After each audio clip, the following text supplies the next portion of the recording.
사실 문제가 있더라도 상대방이 진심으로 사과하고 반성하면 뭐. 실수련이 하고 용서할 수도 있습니다. 그럴 수도 있죠. 자, 그런데 오늘 특종의 주인공들은 적반하장도 유분수, 피해자를 조롱하고요. 농락하는 말과 행동을 서슴지 않았습니다.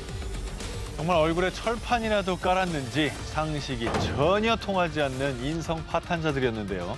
그들의 추악한 행태를 고발하며 다시는 같은 실수를 반복하지 않도록 가슴 깊이 반성하길 바라는 마음으로 이 특종 준비했습니다. You touch my door, my car. 유발 도를 넘은 자들의 황당 막장극 뻔뻔함을 넘어선 적반하장 19일을 공개합니다. 진짜가 되고 싶었던 모모. 미국 프로농구의 전설이자 농구 황제로 불렸던 마이클 조던. 이제는 선수 생활을 은퇴했지만 그의 이름을 따서 만든 에피 조던이 불티나게 팔리는 등 여전히 대중에게 큰 영향력을 끼치고 있는데요. 저 신발은 지금 젊은 층에게도 엄청나게 인기가 있잖아요. 그런데 말입니다. 2012년 2월 전해진 충격 소식. 마이클 조던 중국 기업 상대로 소송. 조던이 돌연 중국의 스포츠 용품 판매 회사 큐사를 고소한 이유가 무엇이냐? 먼저 큐사는 회사명에 조던의 중국어 발음인 차오단을 넣어서 설립. 그리고 큐사의 이 로고를 주목해 주시기 바랍니다. 뭔가 떠오르지 않습니까? 어깨 높이와 무릎의 각도만 조금 다를 뿐 뭘 보고 했는지는 정확히 알겠네요. 아니 근데 사람 비율이 같은 사람으로 보이는데요. 근데 중국의 자존심 또 야오밍을 했으면 야오밍 있잖아. 지지해줄 수는 있지. 너무 뺏겼다. 마이클 조던이 덩크슛하는 실루엣과 유사한 도안과 함께 조던의 등번호 23번까지 사용해 큐사는 각종 물품을 판매해왔던 겁니다. 초단 24. 이에 마이클 조던은 성명권 및 상표권 침해 혐의로 소송을 제기한 건데요. 그런데 중국 큐사는 이를 반박. 아니 우리 회사 로고에서 사람이 들고 있는 건 농구공이 아닙니다. 탁구채입니다. 탁구채입니다. 성의 없이 변명하는 건 약간 닮았네요. 굉장히 연기하기 편하네요. 심지어 큐사는 조던의 소송으로 회사 이미지가 실추됐다며 맞고소. 오히려 조던에게 사과와 배상금까지 요구했는데요. 와. 그리고 3년간의 법정 다툼 끝에 2015년 중국 법원이 내린 판결. 조던은 미국에서 흔히 쓰이는 성으로 특정 인물을 가리킨다고 볼 수 없습니다. 또한 큐사 로고 속 사람의 형상은 마이클 조던을 특정할 수 없다는 이유로 결국 조던은 소송에서 패소했습니다. 진짜? 그런데 말입니다. 정말 아이러니하게도 이 소송으로 큐사는 유명세를 획득. 약 3천억 원의 연매출에 무려 6천 개가 넘는 매장을 보유한 대형 스포츠 의류업체로 성장했습니다. 근데 노이즈 마케팅이 됐나 보다. 조던이 역효과를 내셨네, 소송 관계. 근데 진짜 이건 조던 입장에서는 굉장히 좀 어이가 없겠네요, 진짜. 하지만 판결에 굴복할 수 없었던 조던은 2015년 재심 신청 그리고 2020년 12월 법원의 최종 판결이 내려졌습니다. 큐사는 조던의 인지도를 활용해 조던의 중국어 발음인 차오단을 상표에 쓰지 말아야 합니다. 큐사가 조던에게 약 6,400만 원의 정신적 피해 보상 위자료를 지급하라고 판결. 그리고 결국 큐사는 Z사로 회사명을 변경하게 됐다고 합니다. 짜오단입니까? 짜오단.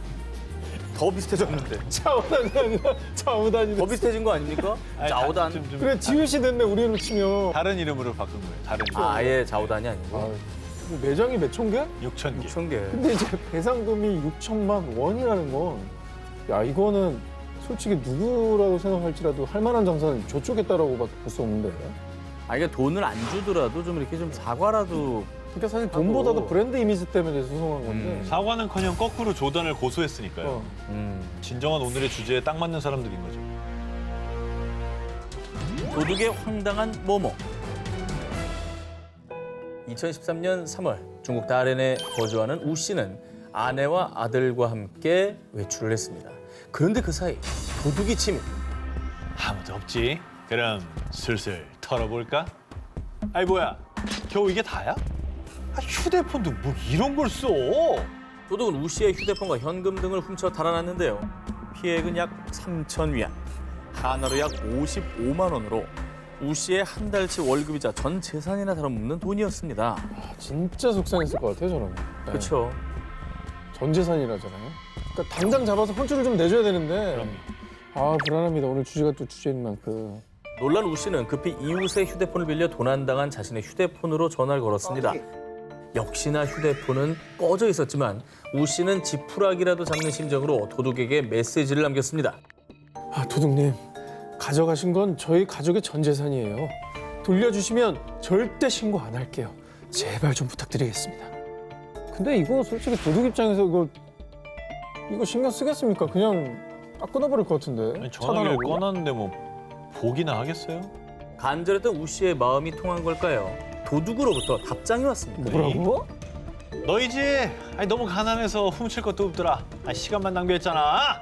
이런 구닥다리 휴대폰이나 쓰는 인생이라니 왜 사냐? 그걸 그걸 그것도 없어서 저 남의 집 집에 들어가지고. 도둑 들어간 사람은 왜 삽니까 그러면? 야, 진짜 이거는 적반하장 그대로 그냥 도둑이 몽둥이를 들었다 그거잖아요. 전 재산을 도둑 맞은 데다가 도둑에게 조롱까지 당한 우 씨는요. 가난해도 열심히 살고 있다고 자부했는데 정말 허탈하네요. 라며 속상한 마음을 감추지 못했습니다. 가난은 부끄러운 게 아니죠. 뭐 도둑의 말 따위는 무시하고 지금처럼 열심히 사시면 언젠가 좋은 날이 올 겁니다. 힘내시길. 아, 그리고 저런 파렴치한 도둑을 일단 꼭 잡아서 혼쭐을 좀 내줬으면 좋겠어요. 그러게. 정의가 뭐고 뭐가 옳은 건지 이 법이라는 게 왜 있는지 무서움을 제대로 좀 보여주면 좋겠네요. 진짜. 노숙자의 품격 있는 모모. 2016년 영국 콘월주 뉴키시 길거리에서 강아지 헤이즐과 함께 노숙 생활을 하던 35살 매튜 브린턴. 저희를 좀 도와주세요. 저는 괜찮지만 제 강아지 헤이즐이 너무 배고파해요. 제발 좀 도와주세요. 자신보다 강아지를 먼저 챙기는 브린턴의 따뜻한 마음에 감동한 주민들은 따뜻한 음식과 담요를 챙겨줬고요. 기부금까지 모아 그를 도왔습니다. 그러던 어느 날 SNS에 올라온 브린턴의 모습을 본 주민들은 경악할 수밖에 없었습니다. 어? 뭐야? 뭐야? 아니 저렇게 번듯한 차도 있는데 강아지를 앞에서 사람들한테 구걸했던 거예요 그러면? 야, 야, 근데 진짜 성의도 없다. 멀리도 안 가고 저기서. 누가 뭐 찍으랴 했겠죠. 평소 주민들의 도움을 받고 생활하던 노숙자 브린턴은요. 무려 약 8천만 원에 이르는 독일 A사의 고급 스포츠카를 소유. 우연히 차에 오르는 브린턴의 모습을 본 주민이 영상을 촬영해 SNS에 폭로한 것입니다. 이 영상을 본 주민들과 누리꾼들은 개를 이용해서 구걸하더니 스포츠카 기름값 구걸했던 거냐? 라며 대분. 왜 그런 거죠? 그래서 스포츠카 몰면서 개 키우는 사람이 왜 저런 짓을? 스포츠카에 유지비가 많이 들어가서 없나 보죠. 거기 기름 넣을 돈은 있고 개 밥 줄 돈은 없고. 개밥 돈은 없다 이거. 아니 근데 이웃들이 얼마나 허탈했겠어요. 그런데 말입니다. 더 놀라운 건 브린턴의 반응이었습니다. 영상이 공개된 후에 차도 도난당했고 수입도 끊겼다고요. 게다가 사람들의 협박에 무서워서 살 수가 없어요. 반성과 사과가 아닌 오히려 적반하장. 자신을 비난하는 사람들을 원망했습니다. 헐. 또다시 거리로 나와 구걸을 하는 뻔뻔한 모습을 보였습니다. 아, 강자네요. 동네도 안 바꿨네요. 아주 뻔뻔한 게 강자네요. 아, 이게 피해자 코스프레 한네요 진짜. 그러니까 그랬어. 100번 양보해서 정말 힘든 상황이었다고 해도 그걸보다는 저 가지고 있는 차를 팔아서 그래서 강아지 밥도 주고 그래야 되는 거 아닙니까? 모모 사건의 황당한 전말. 2020년 7월 중국 장쑤성 쿤산 50대 여성 왕 씨는 한 마트의 과실 때문에 극심한 피해를 입었다고 주장. 마트를 고소하며 배상을 요구했는데요. 하지만 마트 측은 과실이 없다며 극구 부인. 왕 씨와 마트는 치열한 법정 공방을 벌였습니다. 마트에서 무슨 일이 있었을까요? 뭔가 억울한 사연이 있었던 것 같긴 한데. 왕 씨에게 무슨 일이 있었는지 사건이 발생한 2018년 8월로 거슬러 올라가 보겠습니다. 당시 왕 씨는 마트를 찾아 반바지와 채소를 고른 뒤 셀프 계산대에서 계산을 마치고 집으로 귀가하려고 했는데요. 그런데 그때 고객님 잠시만요. 그 가방 좀 볼 수 있을까요? 아니, 지금 나를 도둑 취급하는 거야? 그래, 봐라, 봐! 야, 이- 사실 왕 씨는 채소만 계산하고 반바지를 계산하지 않았고요. 계산대에 도난 방지 시스템이 울리며 그녀의 절도 행각이 들통나고 말았는데요. 하지만 그녀는 계산하는 걸 깜빡했다고 변명, 자신의 절도 사실을 부인했습니다. 뭐 오해가 있을 수 있잖아요. 네, 아직은 뭐. 네, 그리고 깜빡했을 수도 있잖아요. 사실 살다 보면 음. 마트에 뭐 한두 개입니까 물건이. 근데 만약에 그게 사실이라면 내가 도둑으로 몰렸고 그게 억울해서 고소한 건가요, 마트를? 날 왜 그 취급하느냐? 아닙니다. CCTV에 그녀의 절도 행각이 적나라하게 찍혔음에도 왕 씨는 뻔뻔하게도 자신의 범행을 부인했고요. 심지어 가방 속에 있던 반바지를 멀리 던져버리며 증거 인멸까지 시도. 아니 그러면 실수한 게 아니네. 이게 그럼 도둑질 해놓고 지금 발뺌하려고 오히려 이렇게 막 화내고 막 그런 거 아니에요? 아니, 그러니까 실수면, 어. 진짜 실수면, 어머, 어떻게. 죄송해요. 이게 어떻게 찍어 이렇게 되잖아. 그래야 되는데 이걸 던져버렸다면서요. 야 이게 그러면 적반하장인 거죠 이것도. 완전히 자기가 더 성질 내잖아. 여기서 마트를 고소했다고? 마트 측은 조사를 위해 그녀를 2층 사무실로 데려갔습니다. 그런데 잠시 후 아 여기 구급차 불러요. 아까 그 사람 2층에서 떨어졌어요.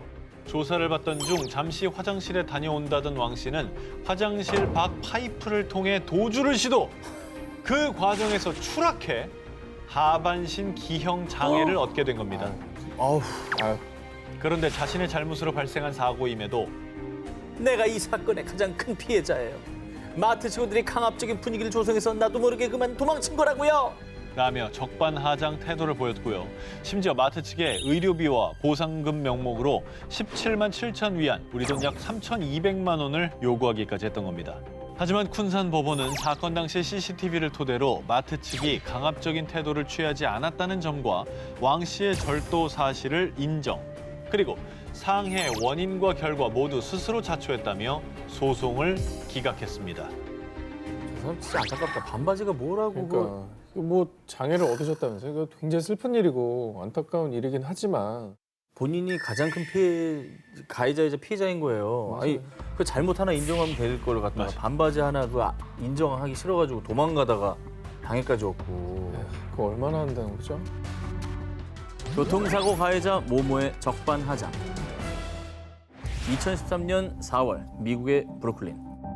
31살 남성 로버트 잭슨은 도로 주차장에 주차된 자동차 조수석에서 여자친구를 기다리고 있었습니다. 그때 일방 통행인 도로에서 웬 차량 한 대가 역주행. 급기야 그 차는 마주오던 트럭을 피하려다가 잭슨이 탄 차량과 접촉 사고를 내고 말았습니다. 일반 도로인데 역주행이라니까 이거는 진짜 큰 잘못이고 그렇죠. 지금 접촉사고라고 하셨잖아요. 접촉사고인 게 정말 천만다행인 거예요. 역주행은 큰 사고 나요, 진짜. 가만히 이제 주차해 놓은 차에 타고 있었던 거잖아요. 그냥 정말 자다가 날벼락 맞은 거죠. 그렇죠. 자, 그런데 말입니다. 아 이거 여자친구 차인데 제가 잘 얘기할 테니 자동차 긁힌 것만 보상을 해주시면 됩니다. 아니 무슨 소리야? 당신이 우리 차에 달려들었잖아. 가해 차량에서 내린 두 남성은 정말 뻔뻔하게도 사고를 내놓고는 오히려 피해자인 잭슨에게 죄를 뒤집어 씌우려고 한 겁니다. Stopped out of nowhere. 야 이거 황당해서 약간 말도 안 나왔을 것 같은데. 역주행에서 본인이 잘못해 사고까지 냈으면은 이거 정말 싹싹싹싹 빌어가지고 이 정도면 진짜 고맙습니다 하고 와야 되는 거예요. 배송만 하고. 그러니까요. 근데 블랙박스나 CCTV 사고장면 찍혔죠? 자, 그런데 말입니다. 사고 후 가해자들은 마치 CCTV를 찾는 듯 주변을 두리번거리더니 CCTV가 작동되지 않는 걸 봤는지 갑자기 당신을 무면허 운전 혐의로 체포합니다. 사실 잭슨을 체포한 가해자들은 경찰이었습니다. 가해자들이 탄 차량은 경찰차였습니다. 경찰차가 역주행을 했다고? 아 근데 잭슨 입장에서 쉽지 않았을 것 같아요. 이거 왜냐면 그냥 잘못하면 말려요. 일반 운전자도 아니고 여기는 공권력이니까. 그렇지. 진짜 잘못하면 난리 납니다. 완전 힘의 불균형이 엄청난 거잖아. 그렇습니다. 사고 직후 무면허 운전 혐의로 기소된 잭슨은 자신의 무고함을 밝히기 위해 경찰과 힘든 싸움을 이어나갔습니다. 그리고 정말 어렵게 잭슨은 그간의 억울함을 풀 수 있었습니다. 뭐가 하나 나갔네. 내가 볼 때 주변에 누군가가 찍고 있었을 거예요. 불행 중 다행으로 사고 현장 인근 건물의 한 CCTV에서 사고 장면이 담긴 동영상을 뒤늦게 확보한 것입니다. 사고 당일 가해자인 경찰들이 이 CCTV는 놓친 듯합니다. 이후에 뉴욕 경찰은 해당 사건을 관련 기관에서 조사할 예정이라고 밝혔습니다. 근데 지금 진짜 무서운 게 경찰에 이런 억울함을 밝혀줘야 되는 사람인데 이걸 뒤집어 씌워요? 너무 무섭다. 야, 이건 나쁜 사람들이야. 본인 인생을 망쳤네. 폭행 사건에 숨겨진 내막. 지난 4월 미국 중국계 이민자인 61세 남성 야오 판마는 코로나19 사태로 실직 후 거리에서 재활용품을 주우며 생계를 이어가고 있었는데요. 그런데 늦은 밤 누군가에게 폭행을 당한 야오. 결국 그는 뇌출혈과 안면 골절 등 중상을 입고 혼수 상태에 빠졌습니다. 아유, 너무 심하게 맞았다. 아, 이게 왜 사람이 사람을 저렇게 때리고 그래요? 혹시 뭐 묻지마 폭행 이런 거 아닌가요? 폭행을 심하게 당한 누가 이렇게 한 거예요? 경찰은 사흘 뒤 야오 폭행범으로 49세 남성 제로드 파웰을 체포했는데요. 그런데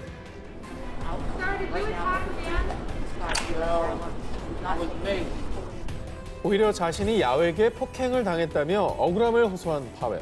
뿐만 아니라요.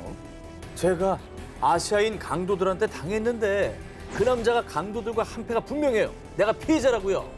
파웰은 사건 전날 아시아인 강도단에게 돈을 뺏겼는데 야오가 그 강도단의 일원이라고 주장.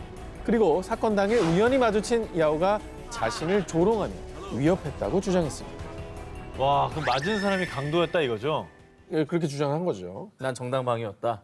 자, 그런데 말입니다. 조사 중 밝혀진 충격적인 진실. 왜 이유가 왜? 왜 사람 죽겠네. 쓰러진 야오의 머리를 무자비하게 짓밟은 파웰. 심지어 당시 목격자에 따르면요. 야오가 깡통을 줍고 있는데 갑자기 저 남자가 뒤에서 달려들어서 야오의 머리를 발로 찼어요. 이 사건은 아시안 혐오 범죄로 보도되며 세간에 큰 파문을 일으켰습니다. 아니, 본인이 먼저 폭행을 하고서는 피해자 코스프레를 한 거잖아요. 너무 뻔뻔하네요. 저 또 영상 없었으면 유야무야 됐을 그러니까요. 일이네요. 아니 근데 저거는 너무 사람을 세게 폭행해서 혼수 상태까지 갔다니까. 맞아요. 살인 미수 아닙니까, 저 정도? 그렇게 봐야 되는 거죠, 맞습니다. 사실. 파웰은 이 사건으로 살인미수, 증오범죄 혐의 등으로 기소됐지만 정말 뻔뻔하게도 끝까지 무죄를 주장했는데요. 하지만 결국 유죄가 인정돼 최대 25년형을 선고받았습니다. 손바닥으로 하늘을 가릴 순 없습니다. 얄팍한 거짓말로는 죄를 덮을 수 없다는 걸 깨달아야 할 겁니다.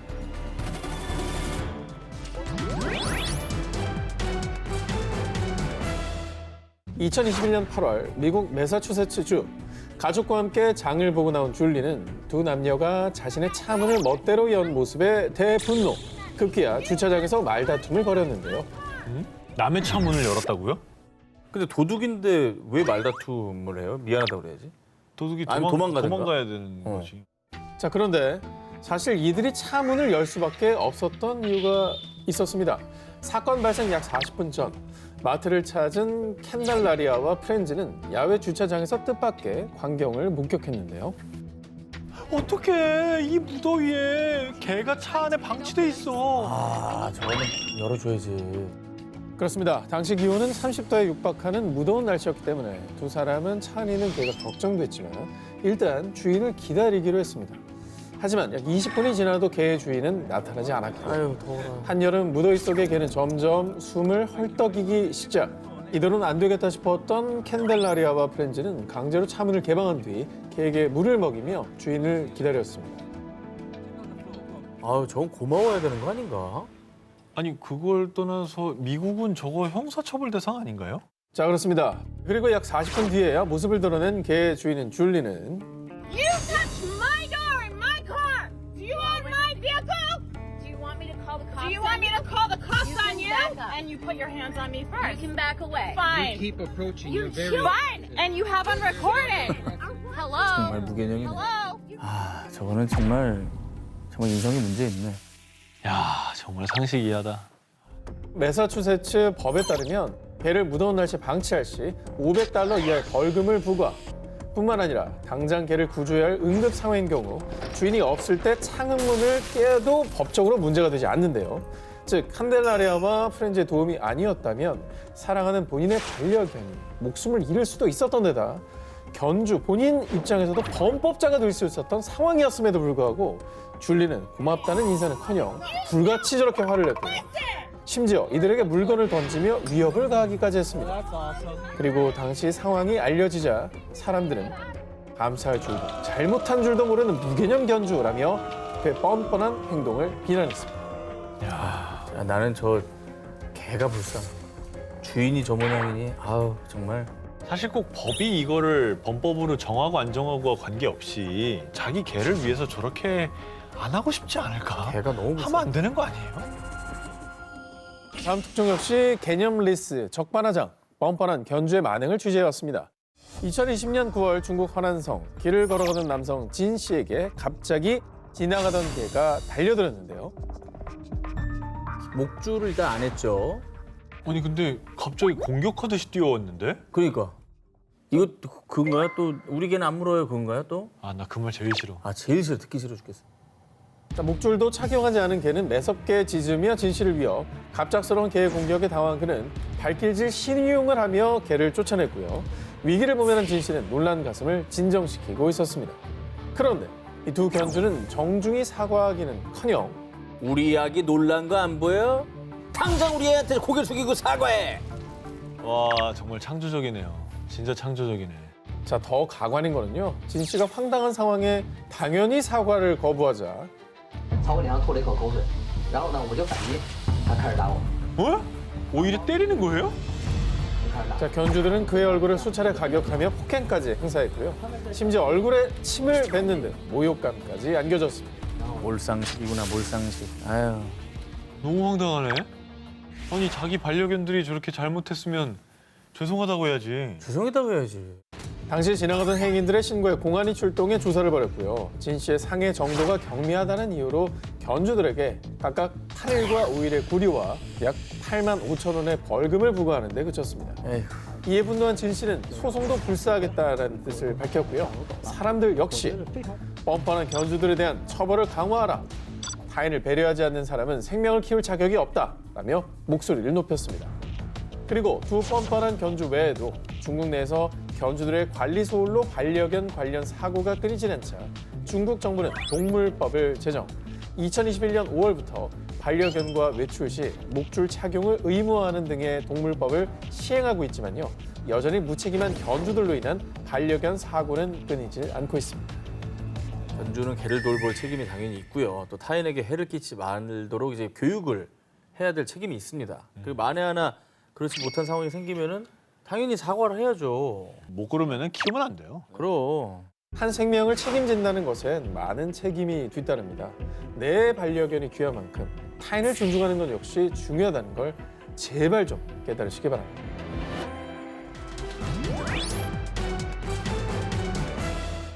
지난해 8월 18일 베트남 북부 방린성 한 여성이 식당 바닥에 무릎을 꿇고 한 남성에게 호되게 야단을 맞았습니다. 아이. 종업원이 뭐 잘못해서 지금 사장님한테 혼나는 건가요? 아니면 먹고서 뭐 돈 안 내고 먹튀라고 하잖아요. 자, 여성의 이름은 정티 희엔. 그녀가 무릎 꿇게 된 사연은 무엇이었냐? 얼마 전 희엔은 H 식당을 방문한 후 자신의 SNS에 후기를 올렸습니다. 아, H 식당 음식에서 벌레가 나왔는데 식당 직원이 사과는커녕 음식값까지 다 받더라고요. 정말 기분 나빴어요. 희엔의 후기를 본 식당 주인은 그녀에게 다시 식당에 와달라고 요청했고요. 식당을 찾아간 희엔은 식당 주인 앞에서 무릎을 꿇고 온갖 비난을 듣게 된 겁니다. 야 이거는 또 뭐죠? 설마 진짜 나쁜 놈이 있었다고 식당 주인이 손님 겁박하는 뭐 그런 건가요? 아니면은 그 블랙 컨슈머 있잖아요. 희엔이 오히려 이 식당을 음해할 목적으로 벌레를 넣고 악의적으로 후기 써서 뭐 그런 식의 보상을 타내려는 사람이 또 있잖아요. 음식에서 벌레가 나온 건 사실이었습니다. 네? 희애는 SNS에 후기를 쓴 뒤 식당 주인이 식당으로 오라고 하자 당연히 사과를 받을 거라 생각하고 다시 식당을 찾았는데요. 그런데 지난 10년 동안 우리 음식에 뭐라고 한 사람이 없었다고? 네가 감히 내 음식에 지적을 해? 식당 주인의 강압적인 태도에 무서웠던 희애는 그의 앞에서 무릎을 꿇고 머리를 조아리며 사과문까지 작성해야 했습니다. 아, 이게 앞에 계신 분이 피해자신 거죠? 그러니까. 야 이거 너무 어이없는데? 아니 근데 가게의 잘못이잖아요. 벌레가 나온 건 이 위생의 문제고 정말 전적으로 저 가게가 잘못한 건데. 여기서 끝이 아닙니다. 식당 주인 티에는 마치 자신의 행동이 자랑스럽다는 듯 이 모든 과정을 영상으로 촬영해서 자신의 SNS에 생중계합니다. 그리고 심지어 희엔을 폭행까지 했고요. 정말? 결국 그녀는 식당에서 나온 뒤 응급치료를 받아야 했습니다. 아니 왜 자기의 범죄 현장을 라이브 방송을 해요? 자기 딴에는 이게 무슨 주인으로서 응. 뭔가 보여줬다 이렇게 생각하는 건데 저건 그냥 범죄잖아요, 범죄. 범죄죠. 그리고 저 사람 동의 없이 저 사람 얼굴 왜 올려 또. 그것도 말이 안 돼요. 이후에 타인을 모욕한 죄로 경찰에 체포된 식당 주인 T에는 결국 징역 12개월을 선고받았습니다.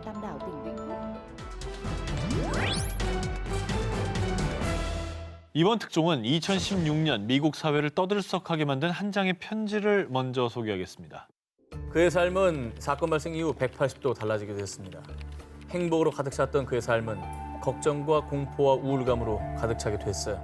부디 올바른 결정을 내려주시기 바랍니다. 이거 되게 진지하게 편지를 보냈네. 진심을 담았죠? 비장한데요. 그러니까 뭔가 이게 억울한 일을 당하거나 피해를 본 사람이 인생이 너무 힘들어지니까 억울하니까 보낸 그 편지 같아요. 이 편지의 정체는 명문대 수영 선수이자 법정에 선 아들 브록 터너를 위해 그의 아버지가 제출한 탄원서였습니다. 아이, 그런데 말입니다. 정말 경악할 만한 사실은 그의 아들 터너는 피해자가 아닌 가해자. 터너는 1년 전 술에 만취한 여성을 상대로 성폭행을 저지른 강간범이었습니다. 에이, 뭐야, 피해자가 아니네요. 가해자로서 할 얘기가 아니죠. 피해자 인생이 얼마나 망가졌는데 자기 인생 뭐 180 달라진 거 이게 저건 진짜 적반하장이다. 당시 검찰은 성폭행 혐의로 터너에게 징역 6년형을 구형. 그런데 이에 불만을 품은 터너의 아버지는 20여 년의 인생 중에 불과 20분 동안의 행동에 대한 대가치곤 우리 아들에게 너무 가혹한 처사라고요. 아니, 삶이란 게 그렇죠. 그 실수가 남에게 실을 수 없는 피해를 줬다면 그거는 처벌을 받아야 되는 거지. 그 시간- 20년, 20분 이게 뭐가 중요합니까? 시간이 뭐가 중요합니까? 아니 그 남은 인생 트라우마를 갖고 살 피해자를 생각한다면 저런 얘기를 어떻게 할 수 있죠? 피해자의 인생이 정말 180도 바뀔 20분이었어요, 사실은. 그렇지. 그죠? 그리고 그도 자기도 아버지면 그 사람의 부모 입장도 이해한다면 저런 얘기 절대 할 수 없거든요. 내 자식만 소중한 거죠. 그러니까. 더욱 기가 막힌 사실은 뻔뻔함 가득 담긴 이 탄원서가 정말로 받아들여졌다는 건데 터너에게 내려진 최종 판결은 고작 징역 6개월과 보호관찰 3년. 심지어 터너는 원래 형량마저도 다 채우지 않고 불과 3개월 만에 풀려나 일상으로 컴백. 또 한 번 논란의 중심에 섰습니다. 아니 사실 검찰이 구형했던 6년도 큰 처벌이 아니라고 보거든요. 죄질에 비춰봤을 때. 근데 지금 뭐 이거 제대로 6개월도 안 치우고 나왔다는 거 아니에요? 근데 그 6년도 길다고 감형을 요구했고 더 빵당한 건 이게 받아들여져서 감형이 됐다는 거예요. 성범죄자인 아들을 탄원서 한 장으로 무모하게 감싸려던 아버지. 내 자식 귀한 줄 알면 남의 자식도 귀한 줄 알아야 하는 세상입니다. 살인마의 모모 예고. 2018년 1월 미국 캘리포니아 세크라멘토의 고등법원. 재판 중이던 판사는 한 남성을 향해 재판 방해하지 말고 당장 그 입 다무세요. 야, 판사가 저 정도로 화를 내요? 자, 대체 무슨 일이 있었느냐? 당시 법정에서는 피고인 루이스 바라카몬테스가 4년 전인 2014년 경찰 2명을 살해한 혐의로 재판을 받던 중이었습니다. 뭐야? 아니 살인범이고 경찰관을 2명이나 죽였으면 중범죄자인데 뭐 희생된 피해자나 유가족들은 얼마나 원통하겠어요. 법적 처벌 당연히 받는 거지만 그쵸. 인간 대 인간으로서도 사과를 해야죠. 그게 당연한 거죠. 네. 근데 당연한 게 지금 오늘 주제가 아니잖아요. 아, 그렇지. 적반하장의 주제라. 당연하지 않은 놈들만 나오는 거구나. 당시 바라카몬테스의 변호사는요. 당시 피고인은 약물로 인지 능력이 떨어진 상태였습니다. 어떻게든 형량을 줄이기 위해서 힘겹게 변호를 이어갔는데요. 자, 그런데 변호사가 열변을 토하던 사이 살인범 바라카몬테스는요. 정말 뻔뻔하게도 재판 도중 갑자기 웃음을 터뜨린 겁니다. 어머머. 아니 왜 웃어? 왜? 아 괜히 응? 정신적으로 좀 안 좋다는 걸 막 이렇게 강조하려고 그러는 건가? 아니 그래도 자기의 살인죄를 재판하는데 웃음이 나오나? 하지만 경악스러운 살인범의 행동은 여기서 끝이 아니었습니다. Get that shit. The only thing that regret is the skill too. I wish I killed more of those. 뭐야 이건 또 살인을 예고했네요. 사페요 사페? 유족들이 그럼. 보고 있을 거 아닙니까? 방청객으로 들어가 있겠지. 그렇습니다. 살인을 저지르고도 반성을커녕 끔찍한 살인범의 모습에 유족들의 가슴에 비수가 꽂혔고요. 그는 정말 혐오스럽고 사악한 인간이에요. 인간이 아닌 것 같은데. 미국은 좀 합의하고 좀 사죄하고 그러면 형량을 조금 줄여주기도 할 텐데.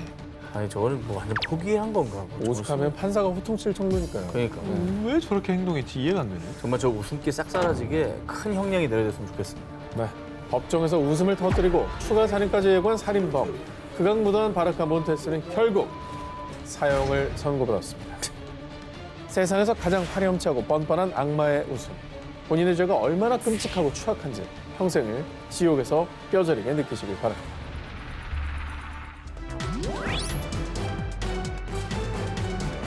(2018년 11월) 미국 오리건주. 당시 45세 남성 페어슨 톤은 가족 주치 로널드 로즌 박사에게 상담을 받았습니다. 선생님, 아내가 외출도 잦고 귀가도 늦어요. 혹시 다른 남자가 생긴 걸까요? 사이가 점점 더 멀어지는 것 같아요. 아내도 자신만의 시간이 필요할 수 있어요. 마음을 편히 갖고 아내를 믿어주세요. 기운 차리시고요. 로즌 박사는 부부관계 때문에 우울증을 겪는 톤에게 진심 어린 조언을 해주며 우울증 완화를 위한 약도 처방해 주었는데요. 그런데 약 2년이 지난 2020년 11월. 네가 그러고도 의사야? 너 때문에 가정이 완전히 파탄이 났어. 네가 어떻게 그럴 수 있어? 너무 불안한데. 아 설마? 의사. 아 설마? 알고 보니 톤의 아내가 외도 중인 건 사실이었는데 그런데 그 상대가 다름 아닌 로즌 박사였던 겁니다. 어이가 없다. 이 사실을 알게 된 톤은 배신감에 분노, 결국 아내와 이혼했고요. 톤의 아내와 내연 관계였음에도 반성하기는커녕 뻔뻔하게 부부관계에 대해 조언했던 로즌 박사에게 한화약 32억 2천만 원에 달하는 소송을 제기했습니다. 그렇지. 이혼으로 끝날 일이 아니죠, 이거는. 아니 바람 피운 것만 해도 저분이 얼마나 충격받았을 텐데 이게 사실은 그동안 나를 위해주고 나를 위로해줬던 사람이 그 사람의 원인 제공자라는 거 이거 얼마나 배신감이 크겠습니까? 그리고 아내한테 얘기했을 거 아니야. 네 남편 오늘 와가지고 뭐랬는지 알아? 야, 그런 표정으로 막 그러더라. 좀 웃으면서 말 좀 해주고 그래. 그러니까 아이 좀 적당히 좀 해. 더 듣기 싫네요. 자꾸 진짜. 찾아오잖아. 그만해요 진짜. 그런데 말입니다. 로즌 박사가 정말 파렴치한 게 그 자신도 두 딸을 둔 유부남이었고요. 심지어 그의 아내는 같은 병원에서 함께 근무하는 간호사였습니다. 간이 배 밖으로 나왔구나. 얘. 그리고 그 아내와도 어떻게 보면 환자니까 구면일 거 아니에요. 구면이죠. 그거 뻔히 알면서 저렇게 한다? 이거는 너무 뻔뻔해. 남의 가정을 파괴하고 큰 배신감을 준 죄. 아무리 많은 금액으로 보상한다고 해도 깊이 패인 마음의 상처까지 보상할 수는 없을 겁니다. 탑승도 거부, 모모도 거부. 2019년 11월 5일 한국인 A씨와 일행은 미국 뉴욕에서 출발해 시애틀로 향하는 D 항공사 비행기에 탑승하기 위해 탑승 게이트로 향했습니다.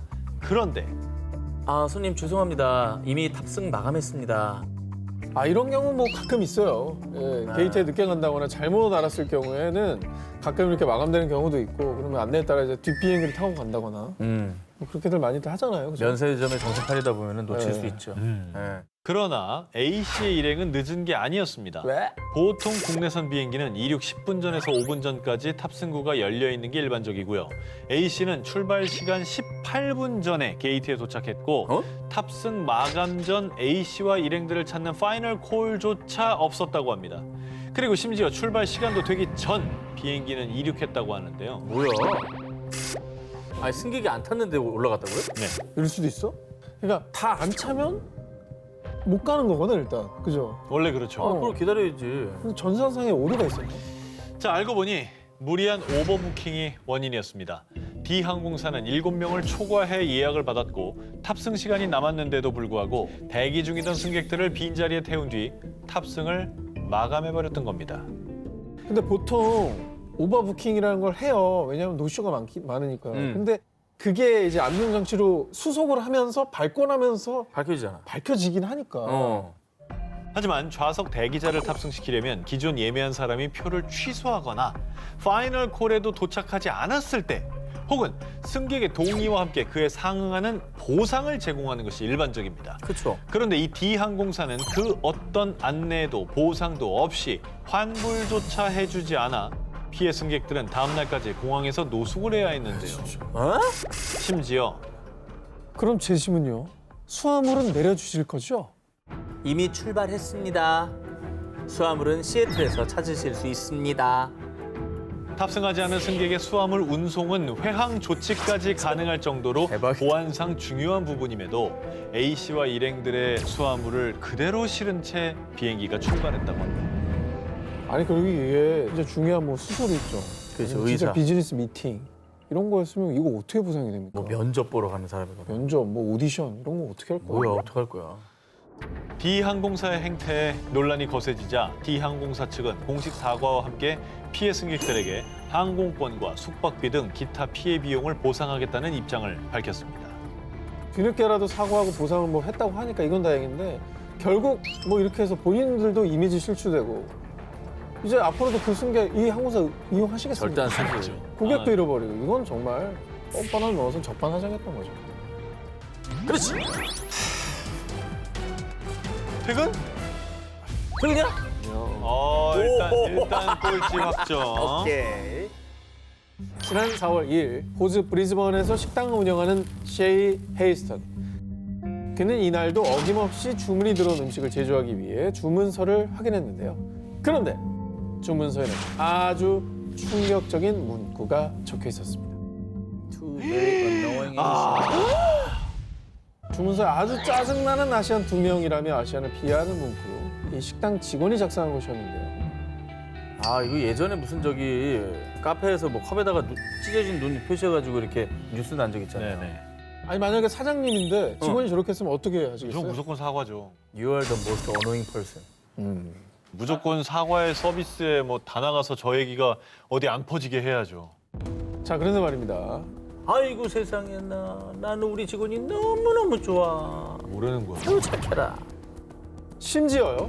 주문서를 촬영한 사진을 본인의 SNS에 공유했습니다. 저 바보 뭔 아니야? 소리야?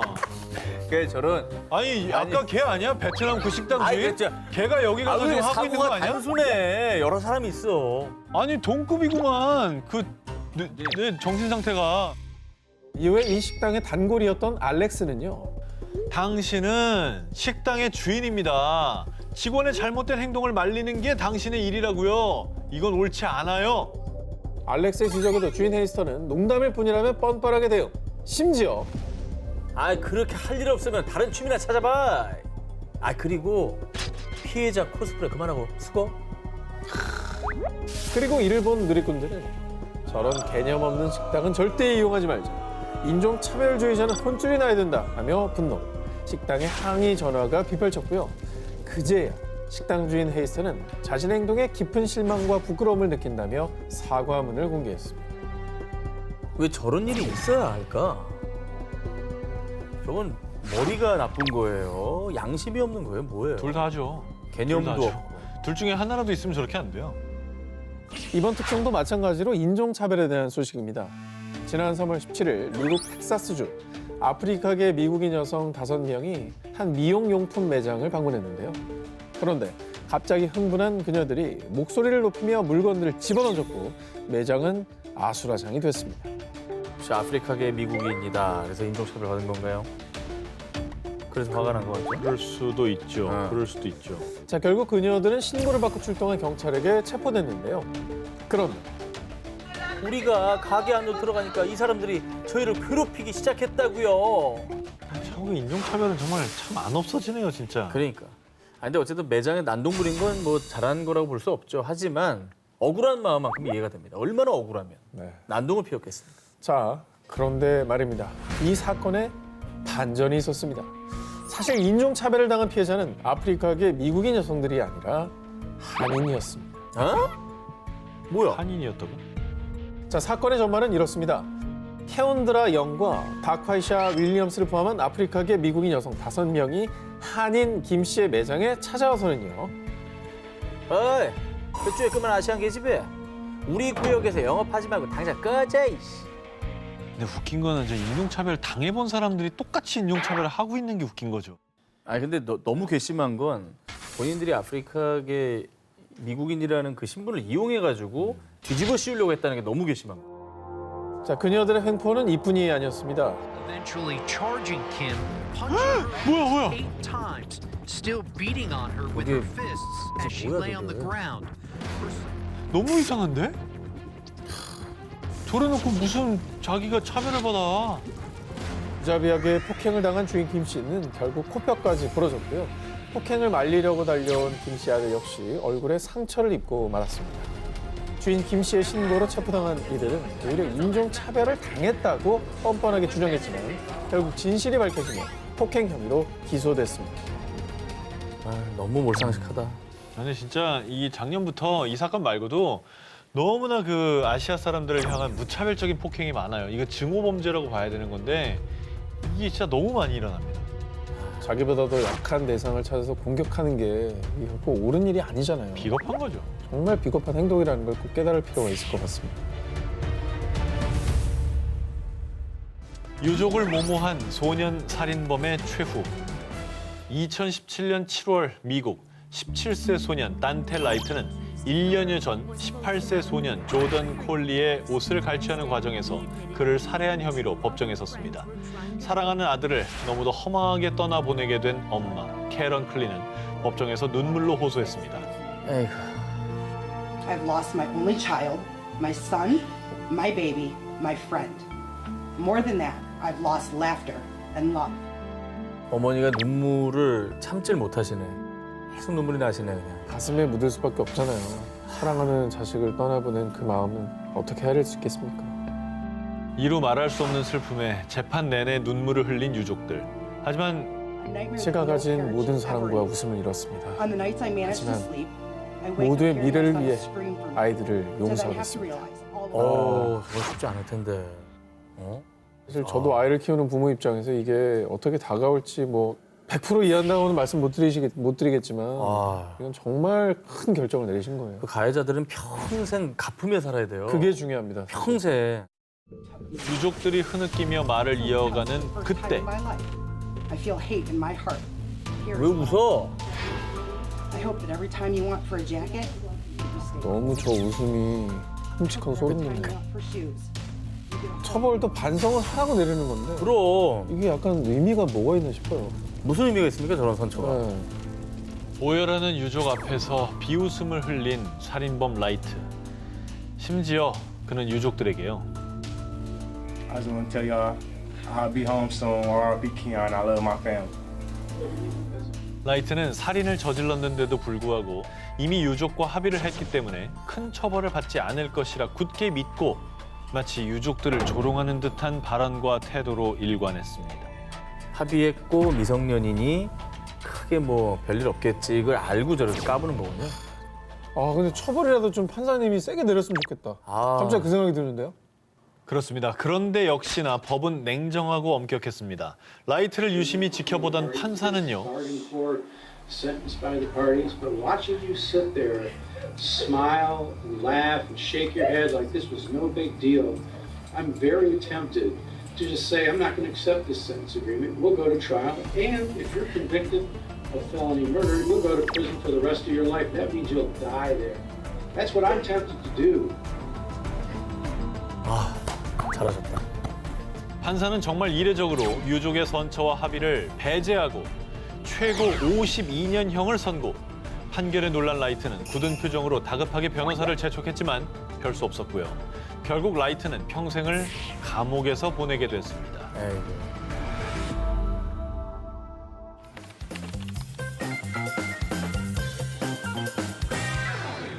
(2020년 6월 22일) 미국 샌디에이고에 거주하는 여성 앰버린 길레스는 한 카페에 방문했다가 출입 거부를 당하자 억울한 마음에 당시 상황을 SNS에 게시했는데요.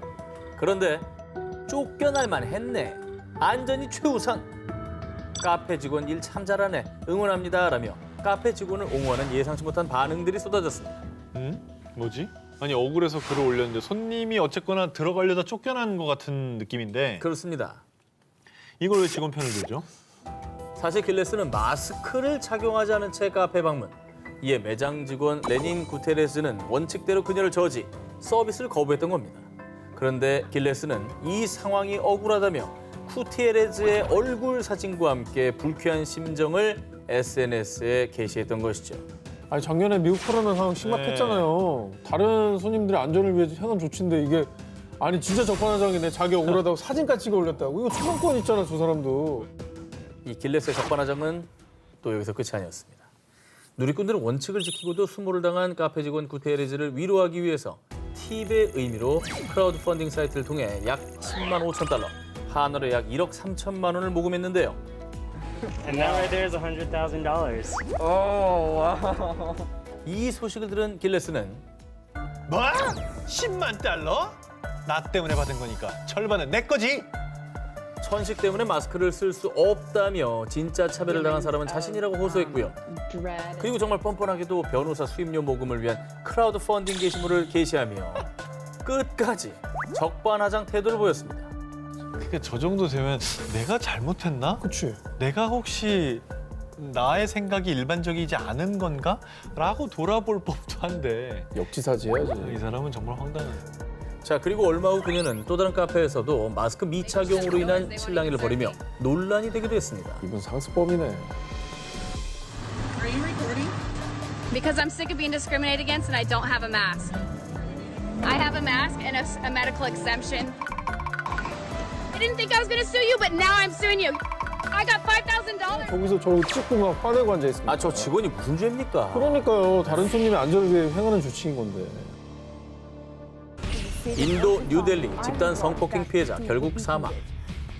집단 성폭행 사건의 거리로 나온 인도인들. 2012년 12월 인도 늦은 밤. 버스를 타고 남자친구와 귀가 중이던 20대성 조티 싱. 그녀는 버스 기사를 포함 승객 6명에게 잔혹하게 성폭행과 고문을 당한 뒤 안타깝게도 약 2주 만에 숨을 거두고 말았습니다. 아, 이 기사 저도 예전에 봤었는데. 저도 봤어요. 네. 전 세계적 큰 논란이 되었던 사건이죠. 사실 이해도 안 되고 너무 끔찍해가지고 한동안 좀 충격을 받았었던 기억나요.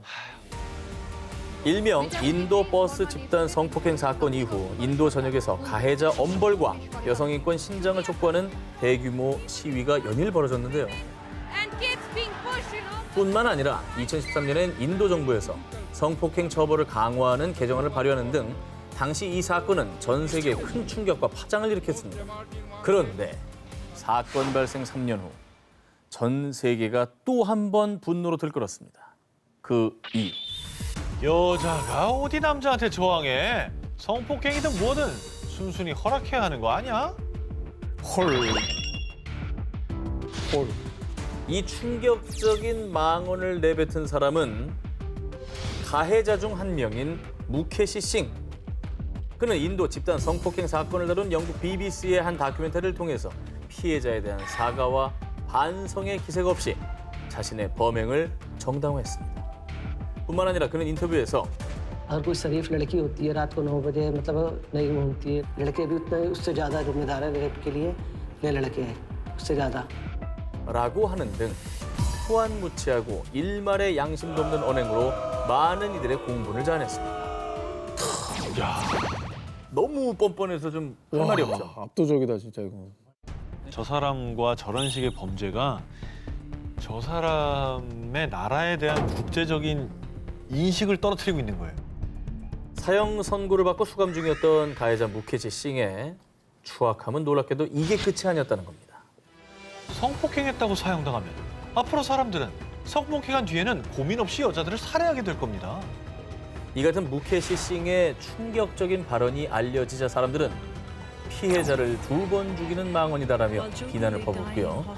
그리고 논란이 일파만파 퍼지자 인도 법원은 여성을 향한 폭력을 부추길 수 있다며 The government has taken necessary legal action and obtained a restraining order from the court disseminating the contents of the film.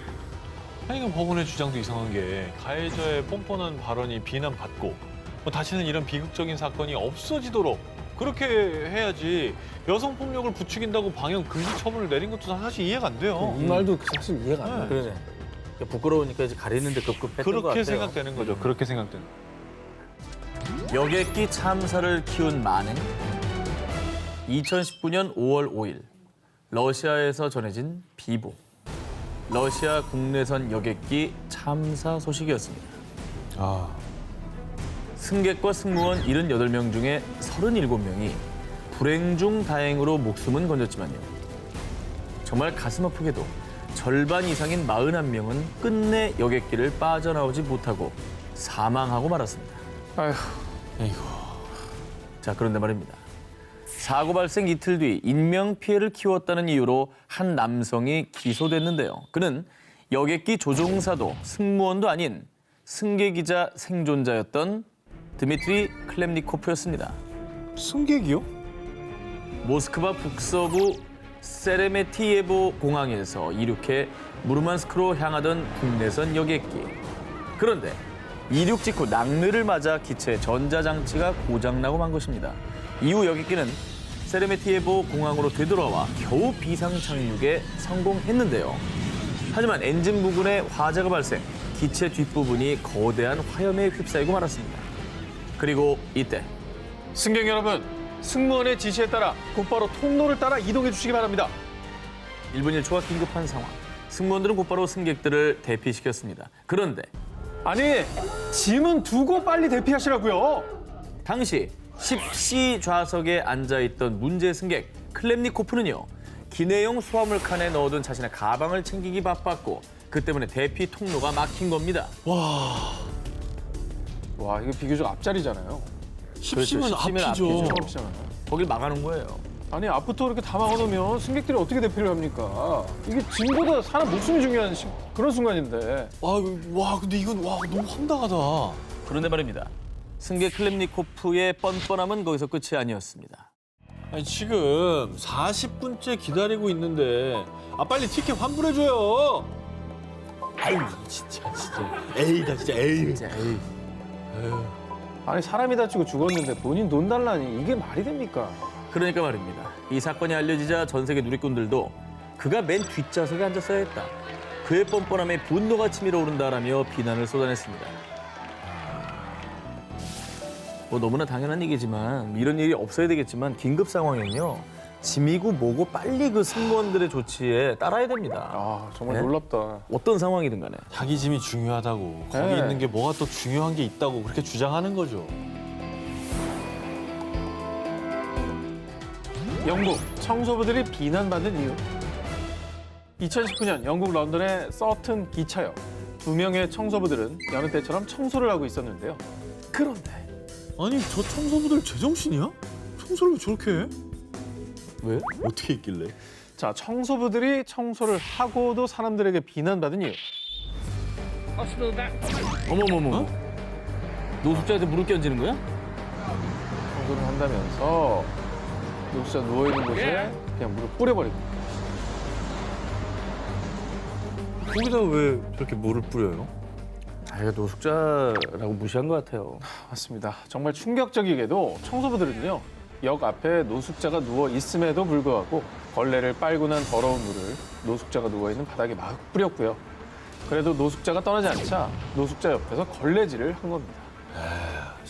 인간적인 사람들은 보는 눈이 한두 명도 아닐 텐데. 분노 유발 만행은 거기서 끝이 아니었습니다. 목격자의 말에 의하면 당시 청소부들의 행동을 한 시민이 비난하자 그 알지도 못하면서 가던 길이나 가슈 그냥. 자, 이렇게 알 거 없다는 듯이 말하더니 심지어 웃으면서 그 상황을 즐기기까지 했다고 합니다.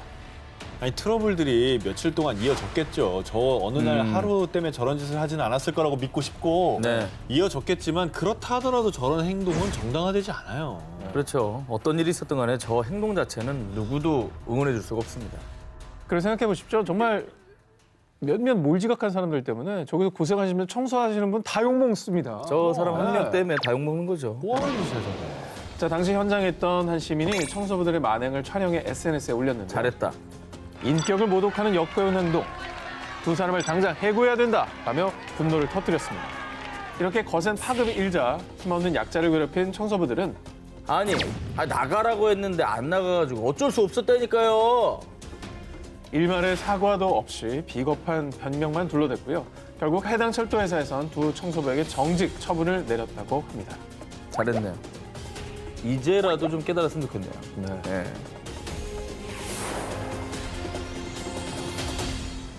한 피자 배달부의 개념 상실 만행.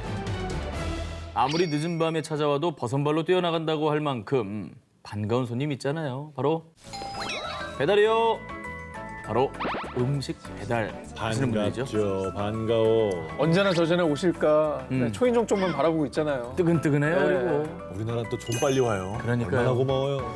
자, 그런데 말입니다. 한 무개념 배달부가 저지른 끔찍한 만행으로 수많은 이들이 분노한 사건이 발생했습니다. 2017년 터키 중서부의 에스키셰히르주. 주문한 피자를 받은 후세인은 피자 상자를 연 순간 뭔가 깨름칙한 이물질을 발견합니다. 후세인은 곧바로 아파트 현관 앞 CCTV를 확인해 보았습니다. 그런데 세상에나 마상에나 피자 왜 열어놔?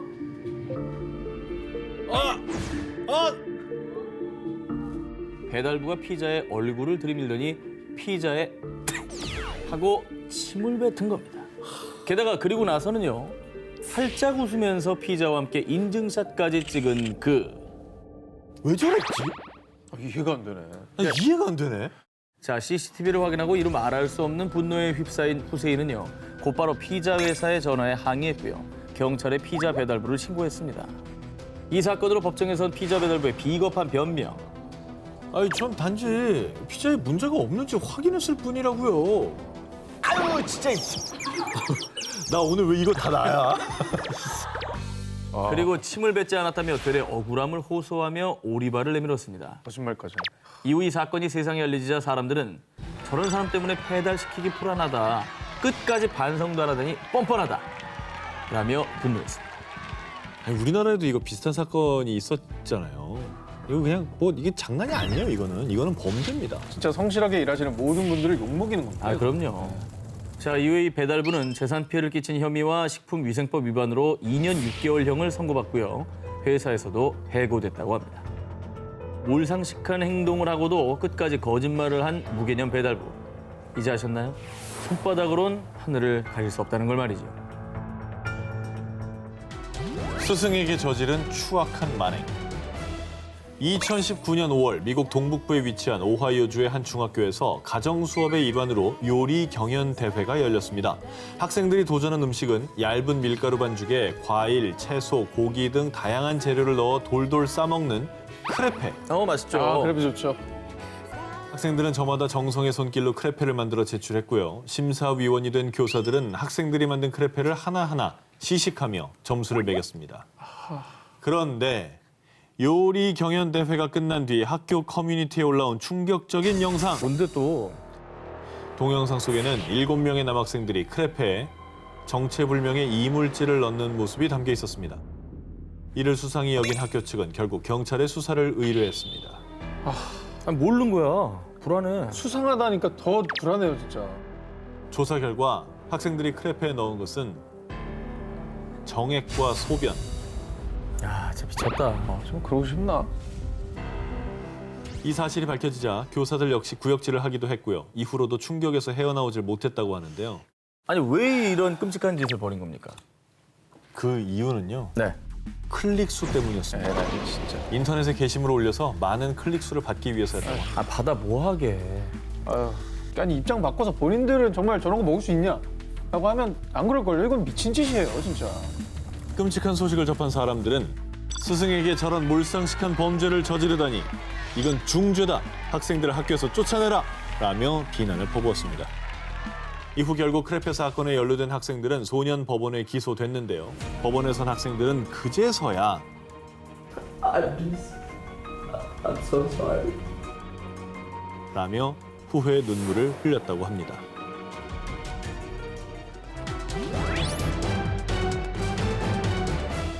중국에서 시작된 코로나19 사태, 전 세계가 패닉 상태에 빠진 2020년 2월. 중국 전역을 분노로 들끓게 한 엽기적인 사건이 발생했습니다. 아, 이게 뭐 듣기가 무서워 죽겠다. 뭐 상상을 못 하겠으니까. 2월 4일 중국 광시성의 한 아파트. 일행 4명이 엘리베이터에 함께 탔는데요. 그런 일행 중 장모후이라는 남성은요. 코로나19 감염 방지를 위해 손으로 버튼을 누르지 말라고 비치해 놓은 휴지에 침을 뱉은 뒤 버튼에 문지르는 행동을 수차례 반복했는데요.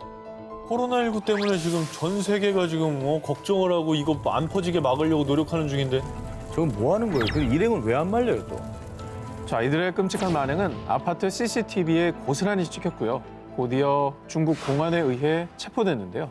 그런데 침을 뱉은 남성 장모 후이는 조사 과정에서도 정말 뻔뻔하게도 그냥 재밌어서 장난을 한 거예요. 이렇게 아주 주목을 부르는 변명을 해댔고요. 이런 뻔뻔한 모습의 사람들은 이 시국에 저건 살인행위나 다름없다. 그렇지. 이건 장난이 아니라 범죄다. 개념을 좀 챙겨라 하며 비난을 쏟아냈다고 합니다. 아, 저건 황당하네. 아니 할 장난이 있고 안 할 장난이 있잖아요. 사람들 목숨이 얼마나 많이 정말 위협받고 있는 상황인데 그걸 장난이라고 정말. 주변의 유족들은 어떻게 생각하겠습니까? 근데 저 걱정도 되는 게 진짜로 저 만행으로 다른 사람들이 코로나19에 감염되거나 뭐 그러진 않았어요? 코로나19는 비말 전염이 거의 핵심입니다. 이게 핵심 매개체 아니야 이게 지금. 가장 위험한 짓거리를 한 거죠. 그런데도요, 천만다행히 장모 후이의 경찰 조사 결과 병원 검사 결과에서도 코로나19 감염 증상이 없었다고 합니다. 그리고 그에게 내려진 처벌, 치안관리법에 따라 10일 동안 구류 처분받는 것으로 사건이 마무리됐다고 하는데요. 우리나라에도 이런 유사한 범죄가 있었지만은 이건 절대 장난이라고 얘기할 수가 없습니다. 해선 안 됩니다. 자, 모두가 힘을 합쳐 극복해야 할 위기 상황. 제발 나와 내 가족의 일이라고 생각하시고 배려하며 조심하는 성숙한 시민이 되길 바랍니다. 아프리카를 울린 무개념 망언. 이번 특종도 코로나19와 관련이 있는 특종입니다. 지난 4월 전 세계인을 대분노하게 만든 망언이 있습니다. 프랑스의 한 토론 프로에 출연한 프랑스 국립보건의학연구소장 카밀 로트와 파리 코친병원의 중환자 실장 장폴 미라가 코로나19 백신 실험에 대해 대화를 나눴습니다. Faire cette étude en Afrique où il n'y a pas de masque, pas de traitement, pas de réanimation, un peu comme c'est fait d'ailleurs pour certaines études dans le sida. Alors vous avez raison, il faut en effet sérieusement réfléchir à ça aussi. Ça n'empêche pas qu'en parallèle on puisse réfléchir à une étude aussi en Europe et en Australie. 그러니까 윤리 교육도 안 받고 공부만 한 거예요. 생체 실험하자는 얘기 아니에요? 지금? 그렇죠. 하자는 거예요. 이게. 결국엔 이 인터뷰가 너무나 논란이 됐고 사실 영상 보고도 너무너무 화가 났습니다, 저는. 정말 귀를 의심하게 하는 말이죠. 저 대화가 뭐냐면 아프리카는 어차피 의료 체계가 취약해서 코로나19에 대응하기 힘드니 한창 개발 중인 코로나19 백신을 아프리카인들을 대상으로 임상시험을 하자고 주장한 겁니다. 말이 돼.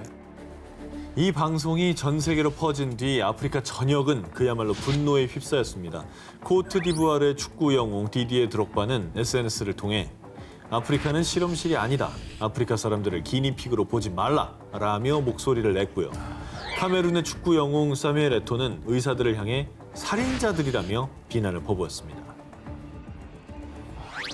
역대급 망언이었던 것 같아요. 최근에 봤던 망언 중에. 생체 실험하자.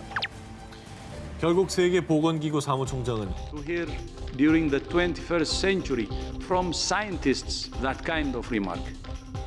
Africa cannot and will not be a testing ground for any vaccine. 문제의 발언을 비난했습니다.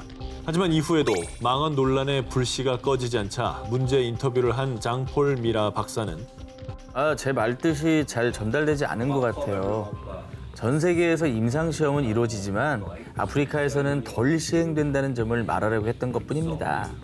뒤늦게 사과의 뜻을 밝혔는데요. 이게 사과입니까? 자기를 오해가 있었다는 거잖아요. 면피죠, 면피. 저런 의견들이 일부 프랑스 의사들 사이에서 공공연하게 얘기가 된다는 게 더 슬픈 것 같아요. 이게 뭐 암암리애가 아니라 그냥 주변 사람들이 동의 안 했다면 약간 저 죄의식이 없이 저렇게 방송에서 얘기 못 했을 거라고요. 어느 정도 이제 지지 기반이 있으니까 얘기를 한 걸 거 아니에요. 자, 그리고 그런 일도 있었다고 하네요. 2014년도에 에볼라 바이러스 창궐했을 때 미완성된 신약의 효능을 확인하기 위해서 백신 개발사들이 아프리카로 몰려들어가지고 생체 실험을 한다라는 이 논란까지 있었습니다. 신종 바이러스로 인한 세계적 위기 속에서 아프리카를 2번 죽인 의학자들, 참된 의료인이란 무엇인지 다시 한번 생각해 보길 바랍니다.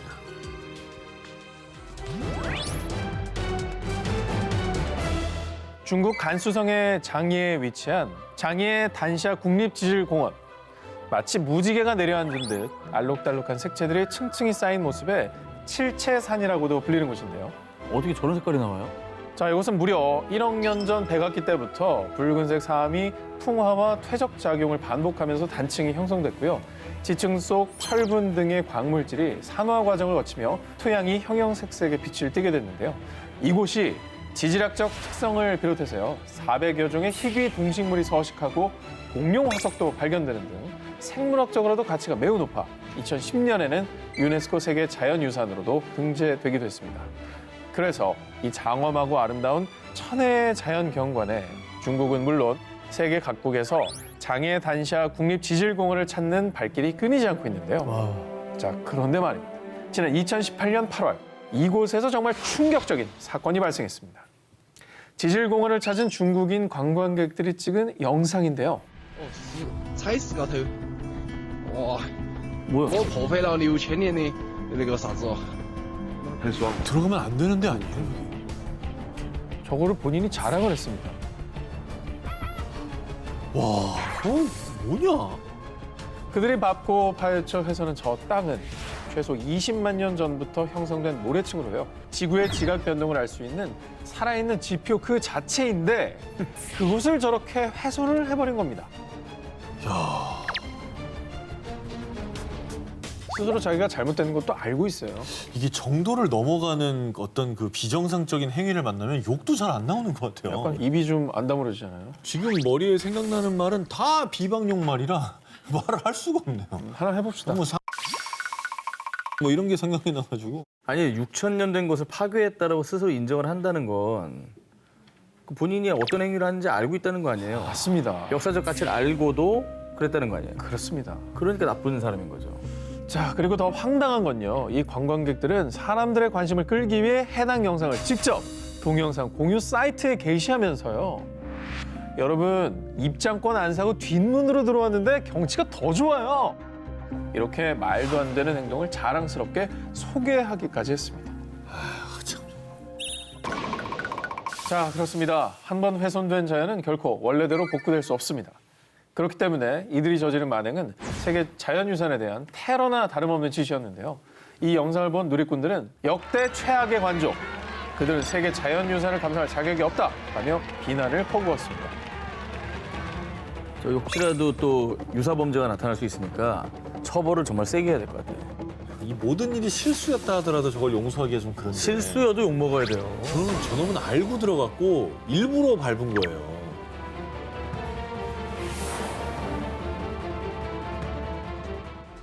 동물을 위해 토끼를 모모한 DJ. 2015년 5월 덴마크 한 라디오 방송사의 간판 DJ인 아스겔 율. 아침 라디오 프로에서 동물 복지 관련 대담을 진행하기 위해 집에서 키우던 토끼 알렌을 데려왔습니다. 동물을 되게 사랑하는 그런 분인가 봐요. 표정이 되게 밝네요. 그러네. 네. 그런데 말이죠. 그런데 말이죠 하지 마세요. 이 방송을 들은 사람들은 이루 말할 수 없는 분노에 휩싸였습니다. 왜? DJ 율은 정말 충격적이게도 생방송 중 미리 준비한 자전거 펌프기로 자신이 키우던 토끼 알렌을 내리쳐 죽인 겁니다. 방송 중에? 방송 중에, 생방 중에. 그런데 더 화가 나는 것은 그가 토끼를 죽인 이유였습니다. 전 사람들의 이중적인 태도에 경각심을 주려고 그런 겁니다. DJ 율은요, 덴마크인들은 말로만 동물 복지가 필요하다고 한다. 그런데 고기를 먹으려면 동물을 죽여야 하는데 정작 죽이는 것에 대해서는 무덤덤하다. 때문에 덴마크인들의 이런 이중적 태도에 경각심을 주기 위해 토끼를 죽인 거라는 궤변을 늘어놨습니다. 그러면은 예를 들어서 산불에 경각심을 심어주려고 산에다 불을 지르면 경각심이 생깁니까? 그런 논리예요. 더 어이없는 건 DJ 율은 끝까지 자신의 만행을 뉘우치지 않고 인터뷰에서 자신이 죽인 토끼를 아이들과 함께 스튜로 만들어 먹었다고 자랑스럽게 밝히기까지 했습니다. 저 인자한 미소 봐. 이후 그의 말도 안 되는 행동에 사람들은 꼭 그런 방식으로 경각심을 줘야 속이 후련했냐? 너나 경각심을 가져라. 네가 무슨 권리로 그런 짓을 해? 라며 그를 비난했고요. 율의 만행에 분노한 3만 명이 넘는 사람들이 방송국에 그의 퇴출을 요구하는 청원서에 서명했는데요. 하지만 방송국에선 DJ 율의 만행에 조치를 취하기는커녕 사육사의 지시에 따라 토끼를 인도적으로 죽였으니 문제없다라며 말도 안 되는 입장을 내놨습니다. 채널은 어떤 이미지라는 게 있는데 왜 조직이 저렇게 대처를 했는지 모르겠네요. 그게 더 이해가. 진짜 이해가 안 돼요. 아니면 저게 무슨 노이즈 마케팅이 된다고 생각했나? 오히려. 죄 없는 토끼를 죽인 DJ의 만행. 사람들에게 경각심 주기 전에 반성부터 하십시오.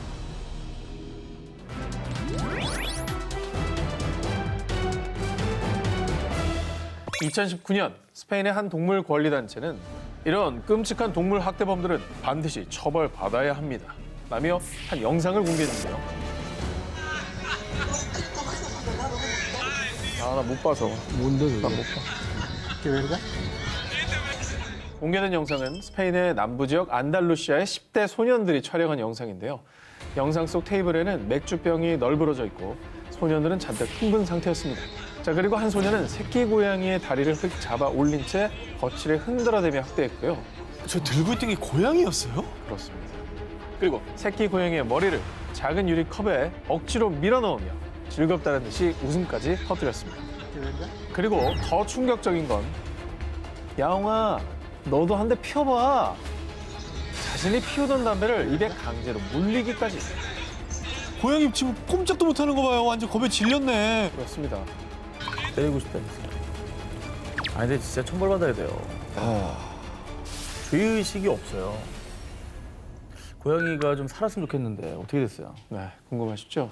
자, 불행 중 다행히도 영상 속 새끼 고양이는 민간 구조대에 구조돼 동물병원에서 치료를 받은 뒤 건강을 되찾았다고 합니다. 다행이다. 다행이네. 사람이면 말이라도 하지. 이 고통을 우리가 가늠할 수가 없지 않습니까? 얼마나 괴로운지를 우리가 몰라요. 근데 저렇게 장난감처럼 이렇게 다루면 되겠습니까? 자, 다음 특종입니다. 2018년 캐나다에 사는 33세 여성 니콜 로즈는 사랑하는 남자친구와 꿈에 그리던 웨딩 마치를 올렸습니다. 그리고 잘 나온 웨딩 사진을 본인의 SNS에 공개했는데요. 이걸 자랑이라고 올리다니 끔찍한 동물 학대다. 강아지는 무슨 죄냐. 사진만 봐도 고통이 느껴진다. 왜? 아이 참. 웃음이 나오니? 우리 저기 머리털 염색하듯이 걔한테 저렇게 한 거예요? 지금 걔 전신을? 자, 그렇습니다. 니콜은 자신의 결혼식에서요. 들러리 친구들이 입는 드레스의 색깔과 맞추기 위해 자신의 반려견 스텔라의 온몸을 핫핑크 색깔로 염색했던 겁니다. 눈 봐요. 저기 즐기는 걸로 보입니까? 한편 새 신부 니콜 로즈는 자랑하기 위해 이 사진을 SNS에 올렸지만 미처 예상치 못한 비난 댓글이 이어지자 저는요 스텔라가 원해서 염색해준 거예요. 우리 스텔라는 염색 안 해주면 힘이 없거든요. 많이 맞네요. 예. 정말 그 욕이 계속 나오네. 스텔라는 염색을 시켜주면 좋아서 폴짝폴짝 뛰어다닌다며 황당한 변명을 내놨는데요. 싫어서 폴짝폴짝 뛰어다닌 거지. 싫어서 깜짝이야. 아파서. 이 염색약이 얼마나 독합니까? 눈 따갑고 미쳐요 그거. 저게 눈, 코, 입으로 다 들어갔을 거예요. 그런데 더 충격적인 건요. 니콜이 반려견 스텔라에게 염색 학대를 저지른 게 이번이 처음이 아니었다는 겁니다. 자, 스텔라를 판다처럼 보이게 하려고 눈가를 검은색으로 염색시키기도 했고요. 판다를 키워. 거기에 달맞이, 얼룩말, 무지개 등등 스텔라의 몸이 마치 스케치북인 것 마냥 끊임없이 염색을 시켜왔던 겁니다. 이에 누리꾼들은 끔찍한 동물학대다, 강아지를 키울 자격이 없는 사람이라며 비난을 퍼부었습니다. 하지만 나는요 강아지 농장에서 스텔라를 구조해준 사람이에요. 나처럼 동물 좋아하는 사람 있으면 나와보라 그래요. 자, 본인은 스텔라를 포함해 강아지 4마리를 기르고 있을 뿐 아니라 펫샵을 운영하는 동물 애호가라고. 펫샵? 남의 개도 저러고 있는 거 아니야 그럼? 그럼 지가 했나 보네. 염색은 본인이 했습니다.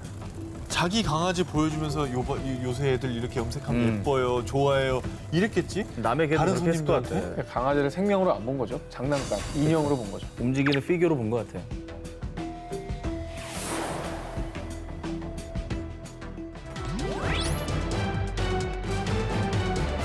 이번 특종은요 영상으로 먼저 보여드리겠습니다. Oh, well, I'm the CEO of this, so I'm taking control over today. And looks like you're kind of working a little too slow. Oh, I'm gonna have to take your badge and your jacket from you. You're fired. 일하다 말고 저렇게 해고를 하기도 하나요? Yes, you're fired. 해고당한 직원의 망연자실한 표정이 보이시나요? 너무나 가슴이 아프죠? 그런데 말입니다. I'm just kidding. I'm just kidding. It's a prank. I'm just kidding with you. 자, 이 모든 상황은 마트 직원을 상대로 한 몰래 카메라였는데요. 뭐야, 사람 인생하고 장난친 거야? 더 싫어. 뭐야 이게? 여기서 자신이 사장이라고 말한 이 여성은요, 진짜 사장도 아니었습니다. 구독자 약 135만 명을 보유한 미국의 유명 크리에이터 로런 러브였습니다. 크리에이터 로런 러브의 주요 컨텐츠는요, 바람난 척하며 여친 앞에서 일부러 들키는 상황, 가짜 명품으로 남자친구 놀라게 하기 등 몰래 카메라를 다루고 있습니다. 2019년 4월에는 미국 버지니아주에 있는 한 마트에 방문해서요, CEO가 사람들을 해고하는 장난이라는 콘텐츠를 올렸습니다. But this one, I'm in charge now, and I don't appreciate the way you're working, so I'm gonna need to see your badge and your vest. And then when you're 저 이건 봤어요. discharge papers.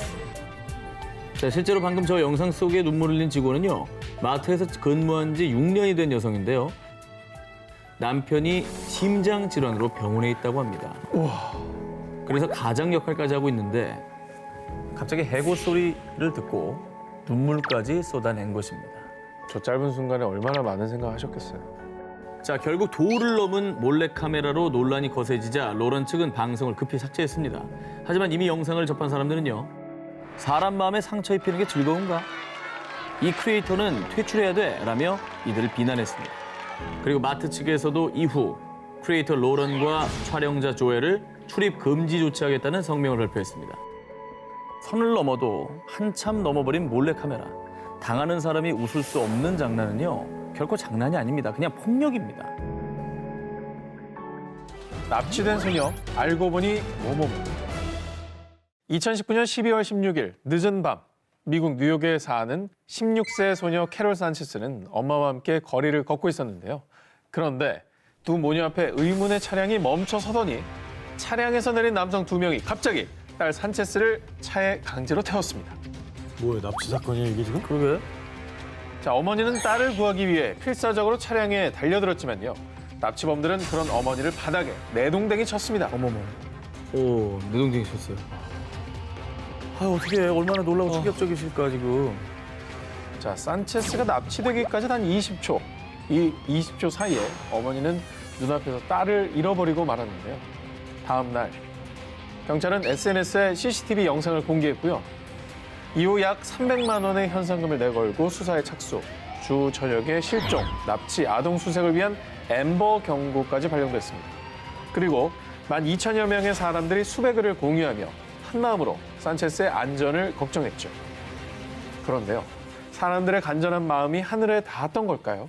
사건 발생 약 15시간 만인 오후 2시 30분경 경찰의 SNS에 산체스를 찾았습니다. 도와준 모든 분들에게 감사합니다. 라는 반가운 글이 올라왔습니다. 다행이네요.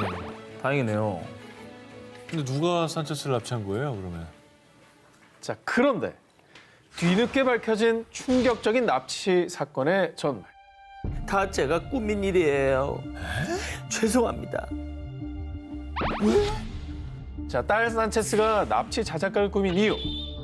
엄마가 저를 너무 과잉 보호해서 장난친 거예요. 산체스 가족은 중앙아메리카의 온두라스 출신으로 엄마는 고국으로 돌아가고 싶어 했는데요. 하지만 딸 산체스는 남자친구와 함께 미국에 남길 원해 엄마와 계속 갈등을 빚어왔다고 합니다.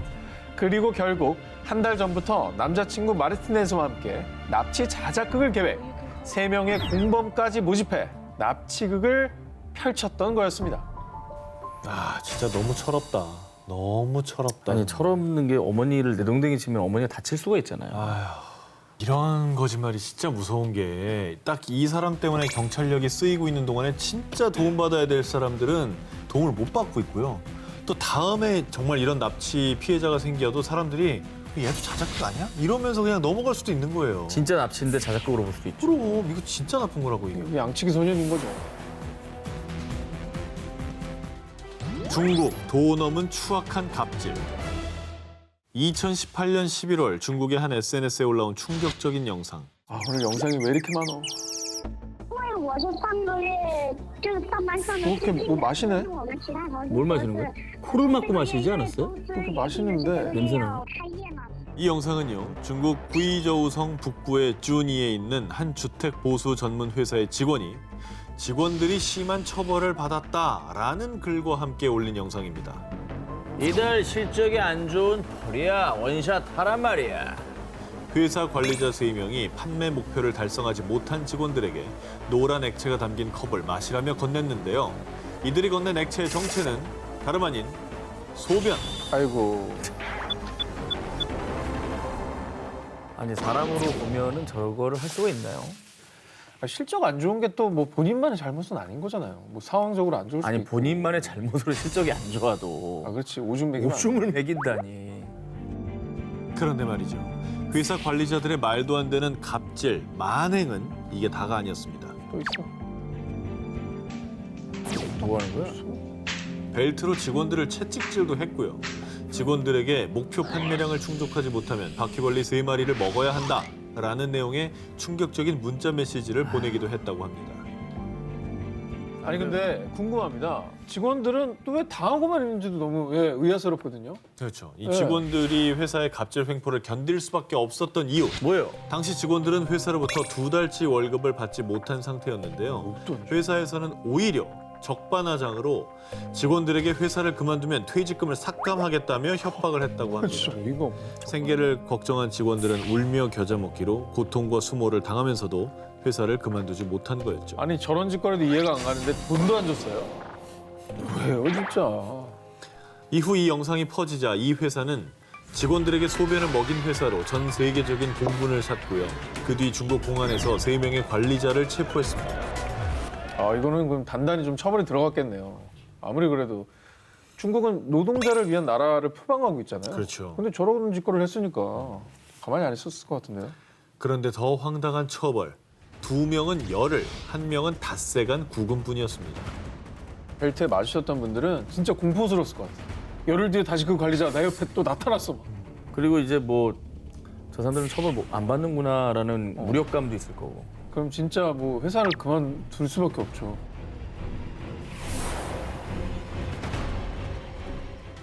가사 도우미가 나무에 묶인 이유? 지난해 온라인에 퍼진 한 사진이 필리핀 전역을 충격에 빠뜨렸습니다. 왜 저래? 뭐야? 어머. 지금 누구 묶인 거죠 지금?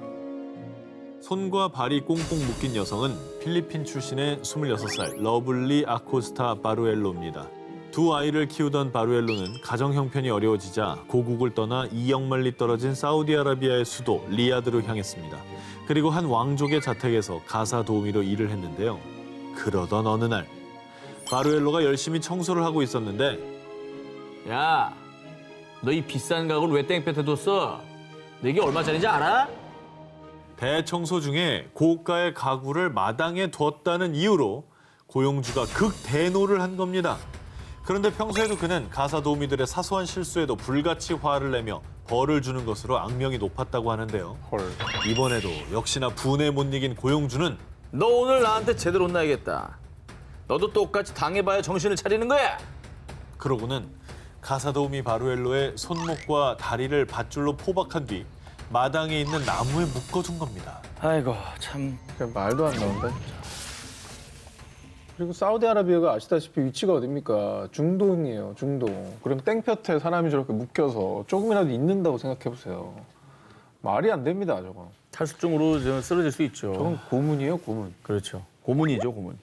그런데 이때 함께 일하던 동료가 그녀가 학대당하는 모습을 몰래 촬영했고요. 필리핀 당국의 도움을 요청하기 위해 자신의 SNS를 통해 공개. 그렇게 고용주의 만행이 세상에 드러나게 된 겁니다. 한편 이 소식을 접한 필리핀 국민은 우리가 가구보다도 못한 대접을 받다니 사우디아라비아는 필리핀 사람들을 노예로 보는 거냐? 라며 분노를 금치 못했습니다. 야, 국가 간의 갈등으로 번졌네요. 그치, 이제 개인의 문제가 아니에요. 이거 큰 사건이 됐었죠. 예. 필리핀 여성들이 해외에서 가사 도우미로 취직을 많이 하는 편인데요. 이때 고용주로부터 인권을 유린당하는 일이 많다고 합니다.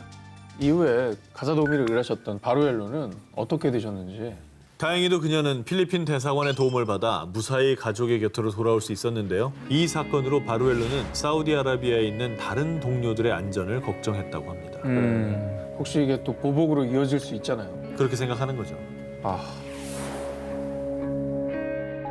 아버지라는 이름으로 저지른 만행. 2019년 10월 브라질의 한 병원. 이제 막 2살이 된 남자아이 미구엘은요. 안타깝게도 오랜 투병 끝에 하늘나라로 떠났습니다. 아이고. 그런데 이 슬픈 소식이 전해지자 수많은 사람들은 미구엘의 아빠를 맹비난. 왜? 브라질 전역은 분노로 들끓었습니다. 아니 아빠가 제일 슬플 텐데 왜 아빠를 비난하죠? 아빠가 무슨 짓을 한 겁니까? 그래도 싼 놈입니다. 미구엘은 희귀 신경 근육 질환인 척추 근육 위축증을 앓고 있었습니다.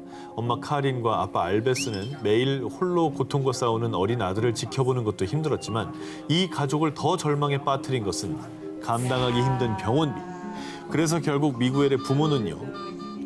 희귀병으로 고통받는 우리 아들을 제발 살려주세요. 병원비를 구하기 위해 온라인 모금 활동에 나섰습니다.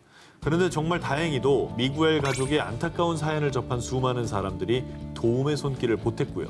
그렇게 1년 동안 모인 후원금이 무려 약 3억 2천만 원. 미구엘 가족에게도 드디어 희망이 보였죠. 다행이네요. 정말 다행이네요, 진짜. 그런데 어느 날 이게 어떻게 된 일이지? 왜? 미구엘의 치료비가 들어온 통장을 확인하다 그만 큰 충격에 빠진 엄마. 미구엘의 후원금 중에 절반 이상이 감쪽같이 사라진 겁니다. 그런데 그때 엄마 카린의 머릿속을 스친 불길한 기억. 여보, 병원비 내리면 돈 더 필요하잖아. 새 직장을 구했는데 교육 좀 받고 올게. 아, 이거 불길하다, 이거. 어딜 가 지금? 뭐 교육을 왜 받아? 슬픈 예감은 틀리지 않았습니다. 아빠 알베스는 새 직장을 구한 게 아닌 미구엘의 치료비를 가지고 도망친 거였습니다. 와. 아니 돈에 눈이 멀 수는 있잖아요. 근데 아들이잖아요, 자기 아들. 와, 죽을 수 있잖아요. 눈에 안 밟히나? 생각이 안 나나? 눈이 얼마나 돌면 저렇게 행동할 수 있어요? 와, 진짜 어이가 없네. 아들의 병원비를 들고 잠적한 아빠 알베스는 결국 한 달 뒤 한 호텔에서 체포됐습니다. 너 인간 너. 당시 알베스의 모습은 너무나도 충격적이었습니다. 알베스가 묵던 최고급 스위트룸에서는 고가의 보석, 명품 의류뿐 아니라 심지어는 마약까지 발견. 술과 마약에 잔뜩 취한 채 여성들에게 둘러싸여 있었습니다. 어머머머머. 아들이 병마와 싸우는 시간에 아빠 알베스는 아들의 치료비로 허세를 부리고 그 모습을 SNS에 자랑까지 했네요. 에라이 SNS에 자랑을 왜 해? 아니 정신 나갔잖아. 몰래 하지도 않았어 또. 그렇게 무려 2억 원가량을 한순간에 탕진해버린 알베스. 그러는 동안 결국 아들 미구엘은 제대로 된 치료를 받지 못한 채 하늘로 떠나고 만 거죠. 미쳤나 봐. 이 인면수심의 아빠 알베스는 저 마약 밀매업자한테 협박을 받아가지고 어쩔 수 없이 돈을 빼간 거예요. 뭐 어쨌든 간에 제가 한 일에 대해서는 유감입니다. 유감이? 진짜 이렇게 끝까지 비겁한 변명만 둘러댔다고 합니다.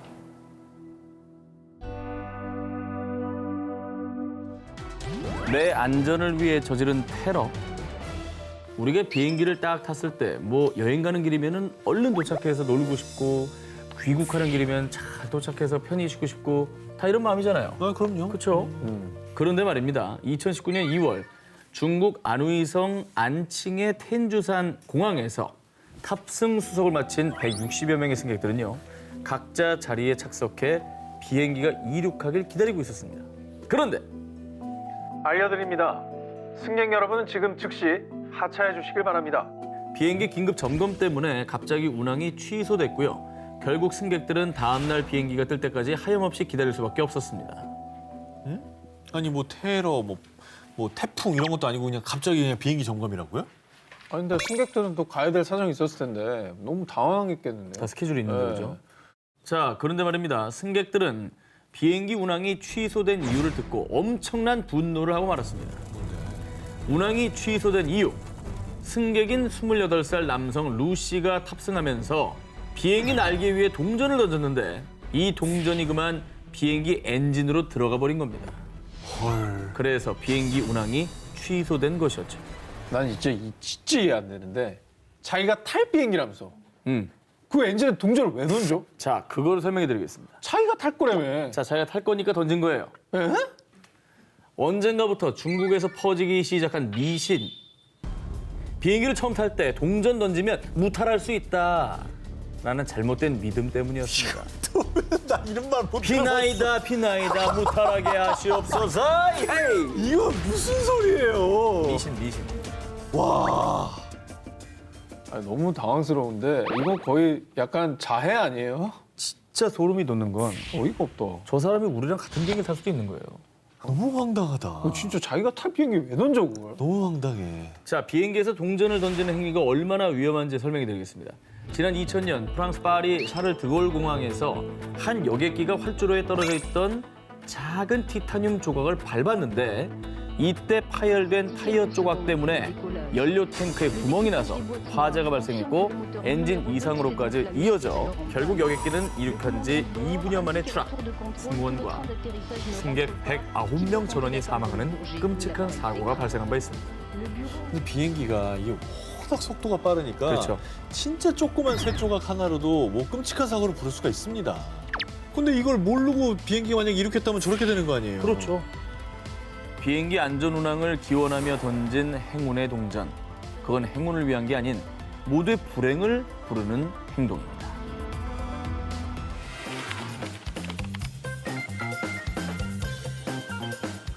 (2020년) 전 세계를 팬데믹 쇼크에 빠뜨린 코로나19.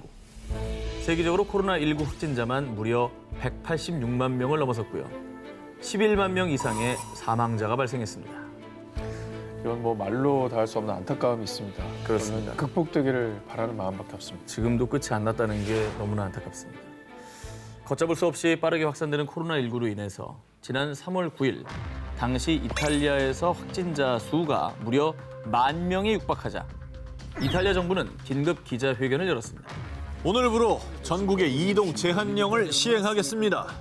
이탈리아의 전 국민 6천만 명에 대해서 식료품, 의약품 구매, 출근 등의 사유를 제외하고 거주지를 벗어날 수 없도록 하는 이동 제한령을 선포한 것입니다. 그리고 이를 어길 경우 최대 3,000유로, 약 400만 원의 벌금을 물어야 한다고 발표했습니다. 당시 이탈리아가 중국에 이어서 세계에서 두 번째로 확진자가 많았던 상황이었고요. 그렇죠. 네, 사실 좀 불편한 조치였지만 더 큰 확산을 막기 위해서는 필요한 일이 아니었나 싶어요. 그렇죠. 자, 그런데 이탈리아 전역에 이동 제한령이 내려진 지 한 달도 지나지 않은 4월 2일. 이탈리아 로마의 한 검문소에서 한 남자가 이동 제한령 위반으로 적발됐습니다. 그는 로마에서 약 70km 거리에 위치한 비테르보에 사는 38살 남성이었습니다. 아니, 자 이거 보세요. 저한테 이동 허가 서류가 있다고요. 응? 이동 허가 서류가 있다고요? 그럼 이 사람 뭐 의료진이에요, 그러면? 뭐지? 자, 경찰에게 당당히 이동 허가 서류를 내민 남성. 그러나 확인 결과 위조된 서류였습니다. 이동 제한령을 왜 내린 건데? 아니 본인 목숨도 이런 위험한 거 아니에요? 이게 왜 그런 거지? 도대체 서류까지 위조해서 로마로 간 이유가 뭐예요? 이 남성이 이동 제한령을 위반하고 로마까지 간 이유, 혈압을 주의하시기 바랍니다. 그 이유는 바로 마약 때문이었습니다. 그는요, 마약을 구하기 위해서 국제적으로 모두가 조심해야 하는 이 시국에 그 먼 로마까지 향한 것이었습니다. 진짜 빌런이다. 빌런이죠. 진짜 빌런이다. 이런 빌런들이 정말 한두 명이 아니었습니다. 로마에 사는 또 다른 남성은 합법적 외출 사유인 반려견 산책으로 위장을 해 마약 거래를 하다가 경찰에 체포되게 됐는데요. 한심하네, 한심. 이에 전 세계 누리꾼들은요. 아니 마약 때문에 이동 제한령을 어긴 거 싫어? 아니 누구는 가족도 못 만나면서 생리배라고 있는데 지금 마약 구하려고? 라며 분노했고요. 강력한 처벌을 촉구했다고 합니다. 야, 이런 시기에는 절대로 나 하나쯤은 괜찮겠지라는 생각을 절대 하면 안 됩니다. 안 되지. 예, 정말 타인을 위해, 아니 본인을 위해서라도 조심하셔야 되는 시기거든요. 이거 코로나 시국이 아니어도 엄벌에 처할 일이죠. 사실 마약은 뭐 어떤 이유로도 불법이니까. 예. 자, 그런데 말입니다. 또 다른 곳에서는요. 지나치다 못해 무자비한 봉쇄 조치의 문제점이 제기되고 있습니다. 지난 3월 30일 저녁 케냐의 수도 나이로비. 갑자기 울린 따가운 총성에 거리는 순식간에 아수라장으로 변하고 말았습니다. 야신, 얼른 누나와 2층에 올라가 있어. 엄마의 말에 서둘러 2층으로 대피한 13살 소년 야신과 누나. 그런데 이때 영문을 몰랐던 어린 동생 야신은 2층 발코니로 나갔습니다. 그런데 그 순간 날카로운 총성과 함께 야신을 향해 날아든 총알. 결국 13살의 어린 소녀는 그 자리에서 숨을 거두고 말았습니다. 아휴, 너무 안타깝다. 아니 근데 누가 총을 쏜 거예요? 어린아이한테. 자, 야신을 향해 총을 쏜 사람의 정체. 그는 다름 아닌 경찰이었습니다. 에? 이게 대체 어떻게 된 일이냐? 3월 27일 케냐 정부는 코로나19 확산을 막기 위해서요. 의료진 등 필수 인력을 제외하고 오후 7시부터 오전 5시까지 10시간 동안 집 밖에 나가지 못하게 하는 야간 통행 금지를 실시했습니다. 그래서 당시 야간 통행을 단속하던 경찰이 발코니에 나와 있던 야신을 보고 그 어떤 경고도 하지 않고 즉시 발포를 했던 것입니다. 아니 나간 것도 아니고 집 발코니에 있었던 거잖아요. 아니 들어가라는 말을 하면 되는 거 아니에요, 진짜? 그렇죠. 어떻게 총을 쏘지?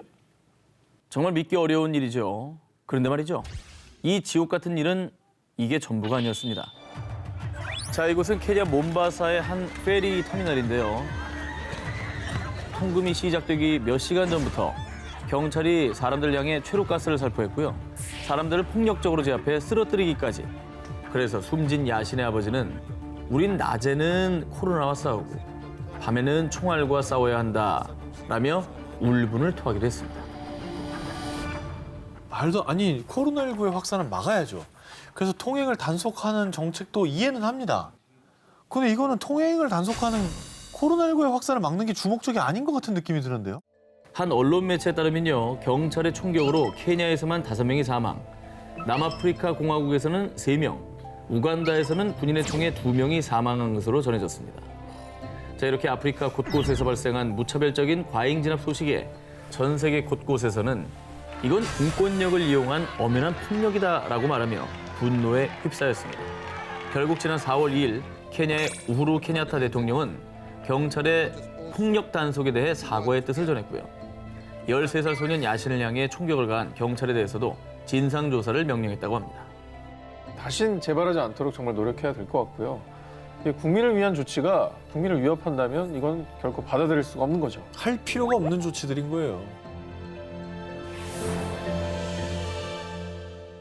루게릭 환자들을 위한 선행, 아이스버킷 챌린지부터 유쾌한 오나나나 댄스 챌린지 등 SNS를 강타한 챌린지들이 세계적으로 큰 인기를 끌고 있죠. 그런데 지난해 일본인들 사이에서 정말 끔찍한 챌린지가 큰 논란을 불러왔습니다. 뭐 하는 거야? 뭐야? 쓰레기통 아니에요? 뭐라는 거야? 어? 그러니까 저걸 쓰레기통에 던져놨다가 다시 꺼내서 그걸로 요리를 한다고? 일단 되게 지저분하고 더러워 보이는데요. 챌린지는 일명 바카타 챌린지로 불리는데요. 2013년도부터 시작돼 2019년에 다시 유행한 바카타 챌린지. 주로 아르바이트생들이 많이 해서 바이트 테러라고도 알려져 있는데요. 이게 무슨 챌린지예요? 무슨 의미가 있는 챌린지? 남들은 하지 않는 바보 같은 짓을 영상으로 찍어 SNS에 올리고 사람들의 관심을 받는 무개념 챌린지를 할 수 있죠. 자, 튀김용 닭을 저 바닥에 문질러 기름에 넣습니다. 그래서 편의점에서 판매하는 물건에 침 바르기. 지 얼굴이 나가도 상관이 없나 봐. 무엇보다 위생에 신경 써야 할 음식점 및 편의점 아르바이트생들이 그야말로 비상식, 비위생적인 행동을 한 뒤 SNS에 올린 겁니다. 왜냐고요? 오로지 관심을 끌기 위해서 말이죠. 즐겁네. 그리고요, 이에 동조하는 누리꾼들 역시 재밌겠다, 나도 같이 하자. 아니, 그냥 재밌어서 한 거잖아, 뭐 어때? 라며 함께 동참하며 즐겼는데요. 이 반응에 신난 챌린저들은 더 많은 관심을 받기 위해 경쟁하듯 더 자극적인 영상을 올렸던 겁니다. 하지만 이 만행이 전부 드러난 뒤 많은 사람들은 극대노. 됐었어 진짜. 정말 불결하다. 개념을 밥 말아 먹었냐? 그거 다 니들이나 먹어라. 라며 분노를 터뜨렸습니다. 아니 어쨌든 사람 입으로 들어간 음식을 다루는 직업이면 사실 다른 직종보다 더 책임감을 가져야 되는데 아예 뭐 그냥 개념 자체를 상실한 미친 행동이네요. 저걸 말려야지. 저걸 같이 보고선 저희다 좋아요 누르고 재밌겠다 누르고 한 놈들도 똑같은 놈들이에요. 다 IP 추적해야 돼. 자, 이들의 무개념 만행에 정말 많은 이들이 피해를 입었는데요. 한 대형 초밥 브랜드는 주가가 하락해 무려 약 300억 원의 손실을 입기도 했고요. 아르바이트생들 때문에 비난을 받은 일부 가게들은 휴업에 또 심지어는 폐업한 곳도 있었습니다. 그리고 정말 가슴 아픈 일도 있었는데요. 2013년도엔 폐업한 한 국수 가게 주인이 신세를 비관해 스스로 목숨을 끊는 사건까지 발생했다고 합니다. 이게 이러면 살인죄 적용해야 돼요. 손해배상 청구해야 네, 이거 아이고. 추악한 만행으로 사회 최악의 민폐를 끼친 무개념 빌런들. 이제 좀 정신들 차렸는지 묻고 싶습니다.